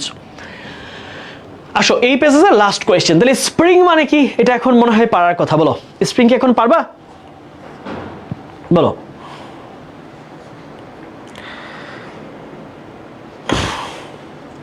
So এটার অ্যান্সার করো তো দ্রুত।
আমি এটা বুঝছি আশা করি, রাইট? ওকে, কাম আপ, রাইট? এই তো পারছো তোমরা। তাহলে কি হবে, এটা হচ্ছে কাম আপ। ওকে, তাহলে এটা আমরা শেষ করলাম, আমরা তৃতীয় প্যাসেজে চলে যাই। হ্যাঁ চলো, আসো এবার এখানে কি নিয়ে কথা বলছে আমরা একটু সেগুলো দেখার চেষ্টা করি। ওকে, প্রশ্নগুলো আমরা একটু দেখি। চলো, আমরা 3টা কোয়েশ্চেন সলভ করব এবং একটা তোমাদের হোমওয়ার্ক থাকবে ইনশাআল্লাহ। ওকে, তাহলে ওইটা সলভ করলে আশা করি তোমাদের হয়ে যাবে, মোটামুটি কনসেপ্টটা তোমরা পেয়ে যাবা। ওকে, আসো এই প্যাসেজটাই আমরা পড়াশোনা করব হচ্ছে একটা নতুন, হ্যাঁ আধুনিক প্রযুক্তির একটা নতুন ব্যাপার স্যাপার নিয়ে, হ্যাঁ মুদ্রা ব্যবস্থা। তাহলে বলা হয়েছে যে cryptocurrency is based on, okay, based on মানে কোন ব্যাপারটার উপর ভিত্তি করে ক্রিপ্টোকারেন্সি ব্যাপারটা আসলে পৃথিবীতে প্রচলিত। ওকে, তাহলে প্রথম প্রশ্ন কি পাচ্ছি, ক্রিপ্টোকারেন্সি ইজ বেসড অন। ওকে, তাহলে প্রথম প্রশ্ন খেয়াল করো, ক্রিপ্টোকারেন্সি কোন ব্যাপারটার উপর বেসড করে পৃথিবীতে চলে। হ্যাঁ, ক্রিপ্টোকারেন্সি, বিটকয়েন। তাহলে AI technology, computer technology, blockchain technology, information technology. আমরা প্যাসেজ না পড়লে এটা আসলে পারার কথা না। অনেকে 16A দিচ্ছ, আচ্ছা শাহেদ কেন দিচ্ছ বলো তো? আমাদের প্যাসেজ এখনো পড়ি নাই। প্যাসেজ না পড়ে অ্যান্সার যারা করবা তোমরা কিন্তু বিশাল ধরনের ধরা খাবা, বুঝছো? অ্যান্সার না দেখা না পাইরা মানে করতেছো যারা, তাদেরকে সামনে পাইলে কিন্তু একদম মাথায় তুলে একটা আসার দেবো। কিন্তু প্রশ্ন সলভ করে না, খালি উল্টা পাল্টা ইসা কমেন্ট করে। আগে তো তুমি কোয়েশ্চেন অ্যানালাইসিস করবা, পরীক্ষা হলে কি করবা, দেখে ঠাসকা দাগাই দিবা। আরে বাবা, এইটা প্রশ্ন কি উত্তর হবে এটা ডিপেন্ড করতেছে আমার প্যাসেজের উপর, তুমি যা জানো তার উপর না, বুঝছো? প্যাসেজে কোনটা বলা হয়েছে ওইটার উপর ডিপেন্ড করতেছে। এরপরে এগুলো ভুল দেয়া হিসাব কান্নাকাটি করবা, ভাইয়া চান্স হয় না, ভাইয়া পানি নেই। তোমাকে প্রসেস কি বোঝাচ্ছি, এখন আমাদের টাইম হচ্ছে প্রশ্ন পড়া, প্রশ্ন পড়ে দেন প্যাসেজ যাবো, প্যাসেজে কি বলা হয়েছে ওইটা আমাদের উত্তর, প্যাসেজে যেটা বলা আছে এটা কিন্তু উত্তর হবে। আসো তারপর question, the meaning of cryptocurrency is decentralised. Okay, cryptocurrency is decentralised এই কথার দ্বারা আসলে কি বোঝানো হয়েছে? হ্যাঁ, ডিসেন্ট্রালাইজড মানে হচ্ছে যেটার কোনো কেন্দ্রীয় নিয়ন্ত্রণ থাকে না, সব জায়গায় ছড়াই পড়ে, এটাকে বলা হয় ডিসেন্ট্রালাইজড। বুঝছো? আচ্ছা, বিকেন্দ্রীকরণ, বিকেন্দ্রীকরণ বাংলা তোমরা পরিণতিতে পড়ছো। ক্রিপ্টোকারেন্সি মাইনিং মিনস, তাহলে ক্রিপ্টোকারেন্সি মাইনিং বলতে কি বুঝাইছে? Cryptocurrency mining, cryptocurrency mining, cryptocurrency mining দিয়ে আসলে কি বোঝানো হয়েছে এইটা আমরা বুঝবো, যে ক্রিপ্টোকারেন্সি মাইনিং বলতে কি বুঝিয়েছে প্যাসেজ, এটা এমনি পারবাই না। আসো, ক্রিপ্টোকারেন্সি ক্যান সার্ভ অ্যাজ, তাহলে ক্রিপ্টোকারেন্সি কোন হিসেবে সার্ভ করতে পারে, অর্থাৎ সে কি একটা সে কি একটা স্টোর অফ ভ্যালিউ, সে কি একটা মূল্যের সংগ্রাহক হতে পারে, মিডিয়াম অফ এক্সচেঞ্জ, সেটা কি মিডিয়াম হতে পারে, বিনিময়ের মাধ্যম, ইউনিট অফ অ্যাকাউন্ট, এটা কি কোনো মূল্যের যে ইউনিট হতে পারে কিনা, হ্যাঁ আচ্ছা, নাকি অল সবগুলাই হবে। ওকে, এটা তোমাদের জন্য হোমওয়ার্ক থাকবে, ঠিক আছে। আচ্ছা চলো আমরা একটু প্যাসেজটা পড়ি, সবাই মনোযোগ দিয়ে প্যাসেজটা পড়বা, এটা আমাদের খুব সমসাময়িক, যেহেতু এটা পরীক্ষা আসতে পারে বেশি। বলে কিসের ক্লাস এটা কোনো কথা? ক্যাপশন দেখো না,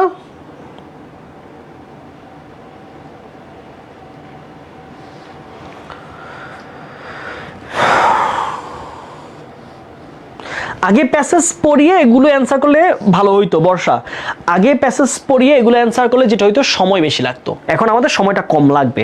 ওকে, তুমি করতে পারো, তুমি চাইলে প্যাসেজটা আগে পড়ে প্রশ্ন করতে পারো, তাও তুমি আসলে পারবা, কোনো সমস্যা নেই, দুইটাই চলবে। আসো আমরা একটু প্রশ্নগুলো দেখি।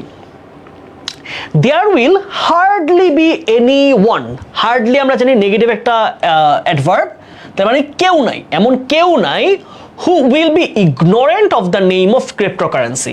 তাহলে বলছে there will hardly be anyone who will be ignorant of মানে কি না জানা, ignorant of মানে কি বলতো ভাইয়া, না জানা, ঠিক আছে, অজ্ঞাত থাকা অথবা না জানা অথবা কি বলতো অজ্ঞাত থাকা, ঠিক আছে। তাহলে না জানা বা অজ্ঞাত থাকে, তাহলে এইরকম কোনো মানুষের পৃথিবীতে থাকবে না যারা কিনা ক্রিপ্টোকারেন্সির ব্যাপারে জানে না। For the last few years, বিগত কয়েকটা বছর যাবৎ cryptocurrency has become very popular all over the world, সারা বিশ্ব জুড়ে ক্রিপ্টোকারেন্সি জনপ্রিয় হয়ে উঠেছে। Its craze in Bangladesh has also increased very fast, তাহলে বাংলাদেশও ক্রিপ্টোকারেন্সি যে ক্রেজ আছে, তার যেই হাইপটা আছে, এটা অনেক বেশি বৃদ্ধি পেয়েছে খুব দ্রুত। It's nothing but a digital currency, cryptocurrency কি এক ধরনের digital currency that is based on block chain technology. এই যে বলছিলা একটু আগে, কে যেন এআই টেকনোলজি বলছিলা, এই যে দেখো প্রশ্নে বলে দিয়েছে ব্লক চেইন টেকনোলজি। তাহলে তুমি কি প্যাসেজ ছাড়া পারবা? এই বলো দুষ্টু। তাহলে বলছে কি দেখো এটা কি, দেখো বলছে এটা হচ্ছে একটা ডিজিটাল কারেন্সি। এখন দেখো আমরা যে কারেন্সি ইউজ করি, ধরো আমার হাতে একটা টাকা আছে, ধরো আমার হাতে একটা নোট আছে, ধরো 2 টাকা। এখন এই 2 টাকাটা কি, এই 2 টাকাটা আমরা কি কারেন্সি, এটা কিন্তু ডিজিটাল না, এটা হচ্ছে পেপার কারেন্সি, রাইট? এটা পেপার কারেন্সি বা ফিজিক্যাল কারেন্সি, তাই না? যেটার উপস্থিতি পৃথিবীতে আছে, তুমি ধরতে পারবা, ছিঁড়তে পারবা, হ্যাঁ। এরপরে বাসের মধ্যে বলি এই ভাই ছিঁড়া হয়েছে, ছিঁড়াটা পাল্টাই দেন, তাই না? এরকম। তাহলে এটা চুরি করে নেওয়া যাবে, তাই না? এটা তোমার পকেট থেকে, মানি ব্যাগ থেকে চুরি করে নিতে পারবে। তাহলে এই যে কারেন্সিটা, হ্যাঁ,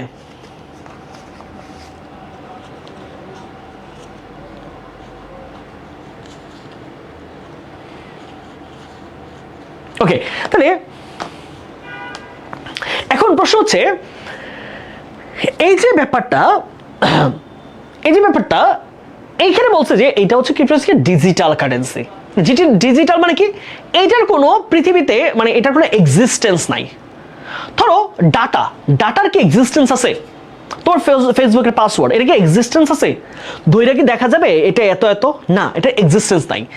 এটাকে বলা হচ্ছে digital currency that is based on block chain technology. তাহলে এটা কিসের উপর ডিপেন্ড করতেছে? ব্লক চেইন টেকনোলজির উপর। সাম পপুলার ক্রিপ্টোকারেন্সিস আর যেমন হচ্ছে কি bitcoin, Binance coin, Ethereum, XRP etcetera. তাহলে এগুলো বেশ কিছু ক্রিপ্টোকারেন্সির নাম, হ্যাঁ। আচ্ছা, the most important thing about this currency is that it's completely decentralized. Decentralized শব্দটার বাংলা অর্থ কি? ডিসেন্ট্রাল মানে হচ্ছে বিকেন্দ্রীকৃত। আচ্ছা, এটা একটু বোঝার জায়গা আছে। বিকেন্দ্রীকৃত মানে কি? আচ্ছা, ধরো বাংলাদেশের যেই সরকারি ব্যবস্থা, তাহলে এই সরকারটা কি বিকেন্দ্রীকৃত না? তার বিভিন্ন মিনিস্ট্রি, তার বিভিন্ন যেই পার্লামেন্ট মেম্বার, তার সারা দেশ জুড়ে ছড়িয়ে থাকে। তাহলে এই যে একটা জিনিস কেন্দ্রে না থেকে, ধরো একটা রাজা, সে কেন্দ্র থেকে শাসন করে, আর পুরো দেশটা বিভিন্ন সেগমেন্টে ভাগ করা, পুরো প্রদেশে ভাগ করা, তাহলে কি ডিসেন্ট্রালাইজড। তাহলে ডিসেন্ট্রালাইজড মানে কি? এটা কোনো কেন্দ্র দ্বারা নিয়ন্ত্রিত না, এটা সব জায়গায় ছড়িয়ে আছে, এটাকে বলা হয় বিকেন্দ্রীকৃত। Which means that there is no control of any country over it. তাহলে এই যে দেখো পৃথিবীর বিশ্বের মুদ্রা ব্যবস্থার উপর এখন কন্ট্রোল কার? ডলার। ডলার যার ডলার কোন দেশের? আমেরিকার। তাহলে সবচেয়ে বেশি পাওয়ারফুল কোন দেশের মুদ্রা? ডলার। কারণ ডলার যদি বন্ধ করে দেয় দেখবা সারা বিশ্বের, হ্যাঁ, সারা বিশ্বের মুদ্রা ব্যবস্থা একদম ধসে পড়বে। সারা বিশ্বের যদি আমেরিকা যদি বলে আজকে থেকে বাংলাদেশের মধ্যে কোনো এক্সপোর্ট ইম্পোর্ট তারা ডলারে করবে না, ডলার তারা বন্ধ করে দেয়, বাংলাদেশ কি করবে? বাংলাদেশ ধরো ব্যবসা করলো, হ্যাঁ, ধরো বাংলাদেশ হচ্ছে ব্যবসা করার সাথে জর্ডানের সাথে, বাংলাদেশ কি ডলার ইউজ করবে? ডলার তো বন্ধ। বাংলাদেশ কি এখন চীনের সাথে ইউয়ান ইউজ করবে? ইয়েন তো বন্ধ। তার মানে কি ইয়েন দিয়ে তো আমরা কি করি না, ট্রানজাকশন করি না। করি কি, ইয়েনটাকে ডলারে আনি, ডলারটাকে আবার টাকায় রূপান্তর করি। আবার বাংলাদেশ থেকে যারা হচ্ছে বিজনেস করে চীনে নিয়ে যায় তারা কি করে, তারা টাকাটাকে ডলার করে, ডলারকে তারা আবার ইয়ানে রূপান্তর করে। সো এই যে ডলারটা হচ্ছে মধ্যপন্থী কারেন্সি, বলতেছে এরকম কিছু আর থাকবে না, হ্যাঁ, কারো কোনো কন্ট্রোল নাই। That's why many countries still consider it illegal, but recently India has considered it legal. তাহলে অনেক দেশ মনে করতেছে এটা ইলিগাল এই মুদ্রাটা, কিন্তু ইন্ডিয়া সাম্প্রতিক সময় বলছে না এটা লিগাল, এটা সচলভাবে আমরা ইউজ করতে পারি। It's such a currency that doesn't exist in physical form. তাহলে এটা এমন এক মুদ্রা যেটার পৃথিবীতে কোনো অস্তিত্ব নাই। ফিজিক্যাল ফর্ম 2 টাকা 5 টাকা নোটের মতো এর কোনো অস্তিত্ব নাই। এই ছবির মধ্যে অমুকের ছবি, তমুকের ছবি, অমুকের বাবার ছবি, তমুকের বাবার ছবি, এইরকম কিচ্ছু মুদ্রার মধ্যে দেওয়ার কোনো সুযোগ নাই। বাট উইথ এটস হেল্প, কিন্তু এই মুদ্রার দ্বারা you can buy any good, তুমি যে কোনো পণ্য কিনতে পারবা। তার মানে কি এটা কিন্তু মিডিয়াম অফ এক্সচেঞ্জ, বিনিময়ের মাধ্যম। And also do investing and trade, তুমি বাণিজ্য করতে পারবা, এটা তুমি ইনভেস্ট করতে পারবা, তার মানে এটা কিন্তু সম্পদও। তাহলে দেখো সবগুলো উত্তর কিন্তু আসতেছে, এটা সম্পদ, এটা বিনিময়ের মাধ্যম, এটা সব কিছু। When a transaction takes place, যখন একটা বিনিময় হয় মুদ্রার, it's monitored through powerful computers. তাহলে কি দিয়ে মনিটর করা হয়? পাওয়ারফুল কম্পিউটার দিয়ে মনিটর করা হয়, দেখাশোনা করা হয়, which is called cryptocurrency mining in another language. তার মানে ক্রিপ্টোকারেন্সি মাইনিং মানে কি? মাইনিং মানে হচ্ছে একটা মুদ্রাটা কিভাবে গভর্নিং হচ্ছে, কিভাবে ট্রানজাকশন হচ্ছে, এক দেশের সাথে আরেক দেশে কিভাবে সে ট্রানজাকশন করতেছে, এই যে মনিটর ব্যবস্থাটা, এটাকে বলা হচ্ছে ক্রিপ্টোকারেন্সি মাইনিং। ওকে, আমরা মনে হয় মোটামুটি বুঝতে পারলাম। হ্যাঁ, আসো তাহলে এইবার আমরা একটু প্যাসেজগুলোর অ্যান্সারের দিকে আসি। হ্যাঁ, বলো। তাহলে প্রথম প্রশ্ন আমরা মনে পেরেছি, ক্রিপ্টোকারেন্সি ইজ বেসড অন, আমরা প্যাসেজে ছিল ব্লকচেইন টেকনোলজি। তাহলে ক্রিপ্টোকারেন্সি কোন প্রযুক্তির উপর নির্ভর করে হচ্ছে? Blockchain technology. তাহলে দেখো প্যাসেজে যে অপশনটা থাকবে সেটা আমাদের বেস্ট অপশন, সেটা আমাদের মোস্ট সুইটেবল অ্যান্সার। তাহলে বলছে কি ক্রিপ্টোকারেন্সি ইজ বেসড অন কি? Blockchain technology. তারপর আসো, the meaning of cryptocurrency is decentralised. আমরা বলেছিলাম কি বিকেন্দ্রীকৃত। বিকেন্দ্রীকৃত মানে হচ্ছে এইটা কোনো দেশ নিয়ন্ত্রণ করবে না, এটার আমেরিকা নিয়ন্ত্রণ করবে না। দেখো আমেরিকা যখন বিশ্ব হ্যাজিমন এখন বর্তমানে, তো এই হ্যাজিমন বা বিশ্বের একক মানে ধরো নেতৃত্বের জায়গা থেকে এর আগে কারা ছিল? বিশ্বমুদ্রার দখলে কারা ছিল? বিশ্বমুদ্রার দখলের যেই মানে নাটাইটা ছিল কারাতে? ব্রিটিশ পাউন্ডের উপর, তাই না? ব্রিটিশ পাউন্ড, এর আগে আরেক কিছু ছিল। তাহলে এই যে ব্যাপারটা এটা আর থাকবে না। তাহলে কি বলা হচ্ছে? Regulated currency, no control of any country, control of IMF, currency sanctions. তাহলে কোনটা হবে? এটা বোঝাচ্ছে no control of any country. এটা দ্বারা কি বোঝাচ্ছে? ডিসেন্ট্রালাইজ মানে বোঝাচ্ছে যে এটা কোনো দেশের দ্বারা নিয়ন্ত্রিত হবে না। তাহলে বিটকয়েন কি হবে? কোনো দেশের দ্বারা নিয়ন্ত্রণ করা হবে না। আসো তারপরে, ক্রিপ্টোকারেন্সি মাইনিং মানে কি? ক্রিপ্টোকারেন্সি ইনভেস্টমেন্ট, গোল্ড মাইনিং, অবশ্যই গোল্ড মাইনিং এখানে আসবে না, governing transactions by powerful computers. এটা আমাদের প্যাসেজে কিন্তু হুবহু এই জিনিসটা আমাদের ছিল।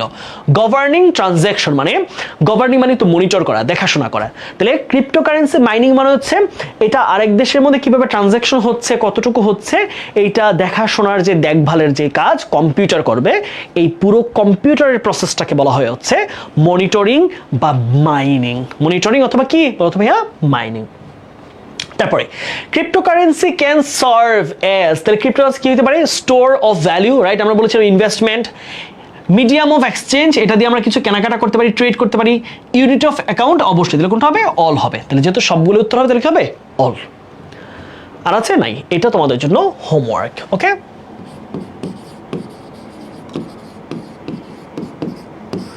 আমরা কি বেসিক আইডিয়াগুলো পেয়েছি বলো তো? আমরা বেসিক আইডিয়া দেওয়াই আমাদের উদ্দেশ্য ছিল। এখানে মানে 7-8টা কোয়েশ্চেন আছে, বুঝছো? এই প্যাসেজটা আমরা এই স্লাইডটাকে আমরা এই ক্লাসের শেষে আমরা স্লাইডটাকে আমরা অ্যাড করে দিব। তোমরা নিজেরা একটু প্র্যাকটিস করবা যে তোমরা নিজেরা প্যাসেজটা পড়ে প্রশ্নগুলো সলভ করতে পারো কিনা। So that will be your job to do. Okay, তাহলে আমি 3টা প্যাসেজকে বিশ্লেষণ করে ডার্ক ওয়ার্ল্ডে বেশি ইউজ হয় ক্রিপ্টোকারেন্সি। হ্যাঁ, হতে পারে, আমি যদি ডার্ক ওয়ার্ল্ড সম্বন্ধে আমার খুব বেশি ধারণা নাই। সো ভাইয়ের উদ্দেশ্য ছিল প্যাসেজ কীভাবে সলভ করবা এইটার আইডিয়াটা তোমাদেরকে তৈরি করে দেওয়া। সো বারবারই বলছি, প্যাসেজ তোমরা দুইভাবে আগাইতে পারো।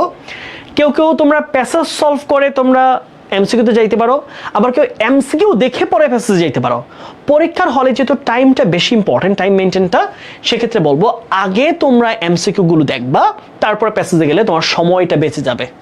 আর যদি তুমি আগে প্যাসেজ পড়তে যাও, প্যাসেজটা বুঝবা না, তুমি কনফিউজড হয়ে যাবা, আবার প্রশ্ন আসবা, আবার প্যাসেজ যাবা, আবার প্রশ্নে যাবা। So it will kill your time, and time in the exam হল, it is very invaluable, it is very important, very crucial. So what you'll have to do, you have to look over the questions first and then move to the passage. That will be easier process and will be time saving. Okay, জি ভাইয়া, clear, মাশাআল্লাহ। তোমরা অনেকে angry react কেন দিচ্ছ বলো তো? তোমরা কি আমার উপর কোনো কারণে রাগ? অনেকে অ্যাংরি রিয়েক্ট দিচ্ছ, তোমরা কি আমার উপর রাগ আছো কিনা বলো তো? নাকি তোমরা সবাই আমার উপর রাগ? মানিক ভাইয়ের উপর রাগ কেন তো বল? জি ভাইয়া, ক্লিয়ার। এই জন্য কিছুই বলি নাই। শিফা, তুমি কখন ক্লাস করছো? শিফা, কখন ঢুকছো? শিফা, তুমি ক্লাসে কখন ঢুকছো ভাইয়া বলো তো? তোমার ক্লাস আবার করতে হবে তাইলে। এই ক্লাসটা কিন্তু ইউটিউবে চলে যাবে, হ্যাঁ? তুমি একটু ক্লাসটা করবা আবার।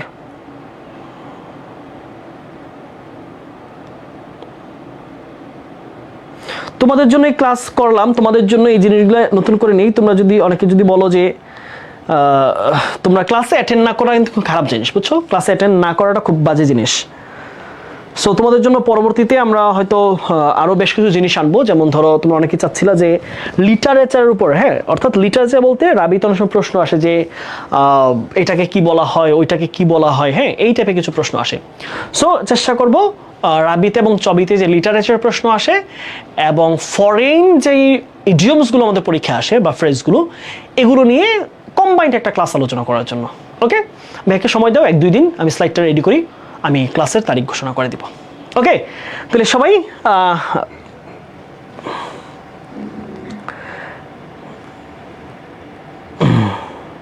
হ্যাঁ, লিটারেচার আমরা একটা ক্লাস নেব, ঠিক আছে?